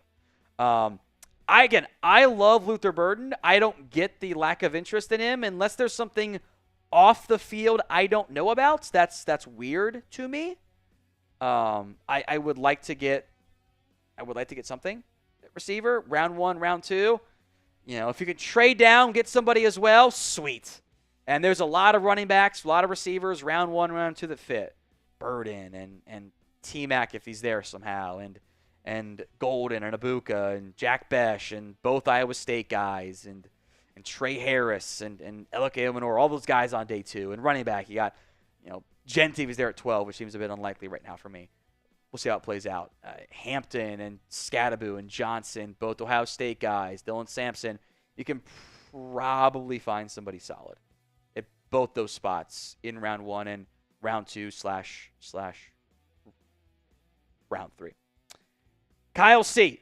What do the Niners do at this point? We'll put a minute and a half on the timer here. Good question. Pay Brock Purdy?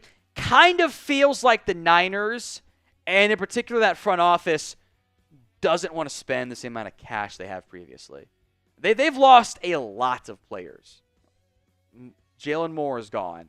That's fine for what he got. Elijah Mitchell's gone. That's fine for what he got.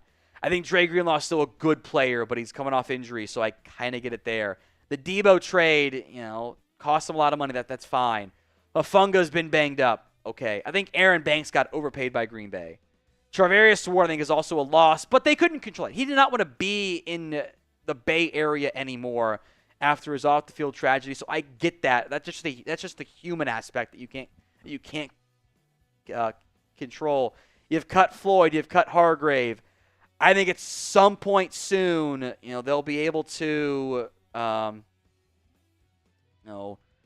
go after Joey Bosa and kind of lock that one up, so to speak. But Bosa stands out. But then it's like you got to draft well. You got early picks for the first time in a long time. I think that's probably a key focal point for San Francisco. All right, we will do the race here for the mini helmet. There's 80, almost 85 entries, 84, something like that. We're in that ballpark there. Winner gets a mini helmet for their favorite team. Let's race here. All right, let me sip some drink here while this goes. Of course, it's running slow. It's always going slow. Mine in real slow today, though, unfortunately. All right, race is underway. To close out of the YouTube side. Next time I think do that. That's probably why it's slow. We got Brandon Hanna with the Statue of Liberty Duck in first place. Michaela with the Inigo Montoya. That's what I'm calling it. It's not what it actually is. It's not the character's name for the Princess Bride, but I'm going to call it that anyway. Or Zorro, maybe. Maybe call it the Zorro Duck. Those two guys are in first place. I guess, Michaela's not a guy, so those two people are in first place. Anthony McMillan with Spider-Man Duck. I don't know how legal issues play out there, but that's fine. Spider-Man Duck now slowing down. 6 seconds left. Different Anthony McMillan making a charge. It's a late charge. Anthony McMillan, first and second place. I've got Anthony's email. I'll double check that his shipping is the same. But Anthony comes out on top for the Cowboys mini helmet. Appreciate that, Anthony. I've also got to ship out the mini helmet today for Christopher Gary. So, Christopher, Anthony, I'll ship out your mini helmets later tonight. We will sign off here on both the Cowboys Report and on the Chat Sports live streams. Appreciate everyone who tuned in. We will have Updated look at the top NFL free agents, so stay tuned for that one. Do not miss out on any of our NFL updates here on the Cowboys Report or on Chat Sports. I'm going to do one refresh. Make sure there is no new news, and there is not. A very quiet day in free agency. So do not go anywhere. More coverage here on the channels throughout the next couple of days. Make sure you guys are locked in. As Daniel said, the duck race was more exciting than free agency. It's how it goes sometimes. We'll see you guys again tomorrow.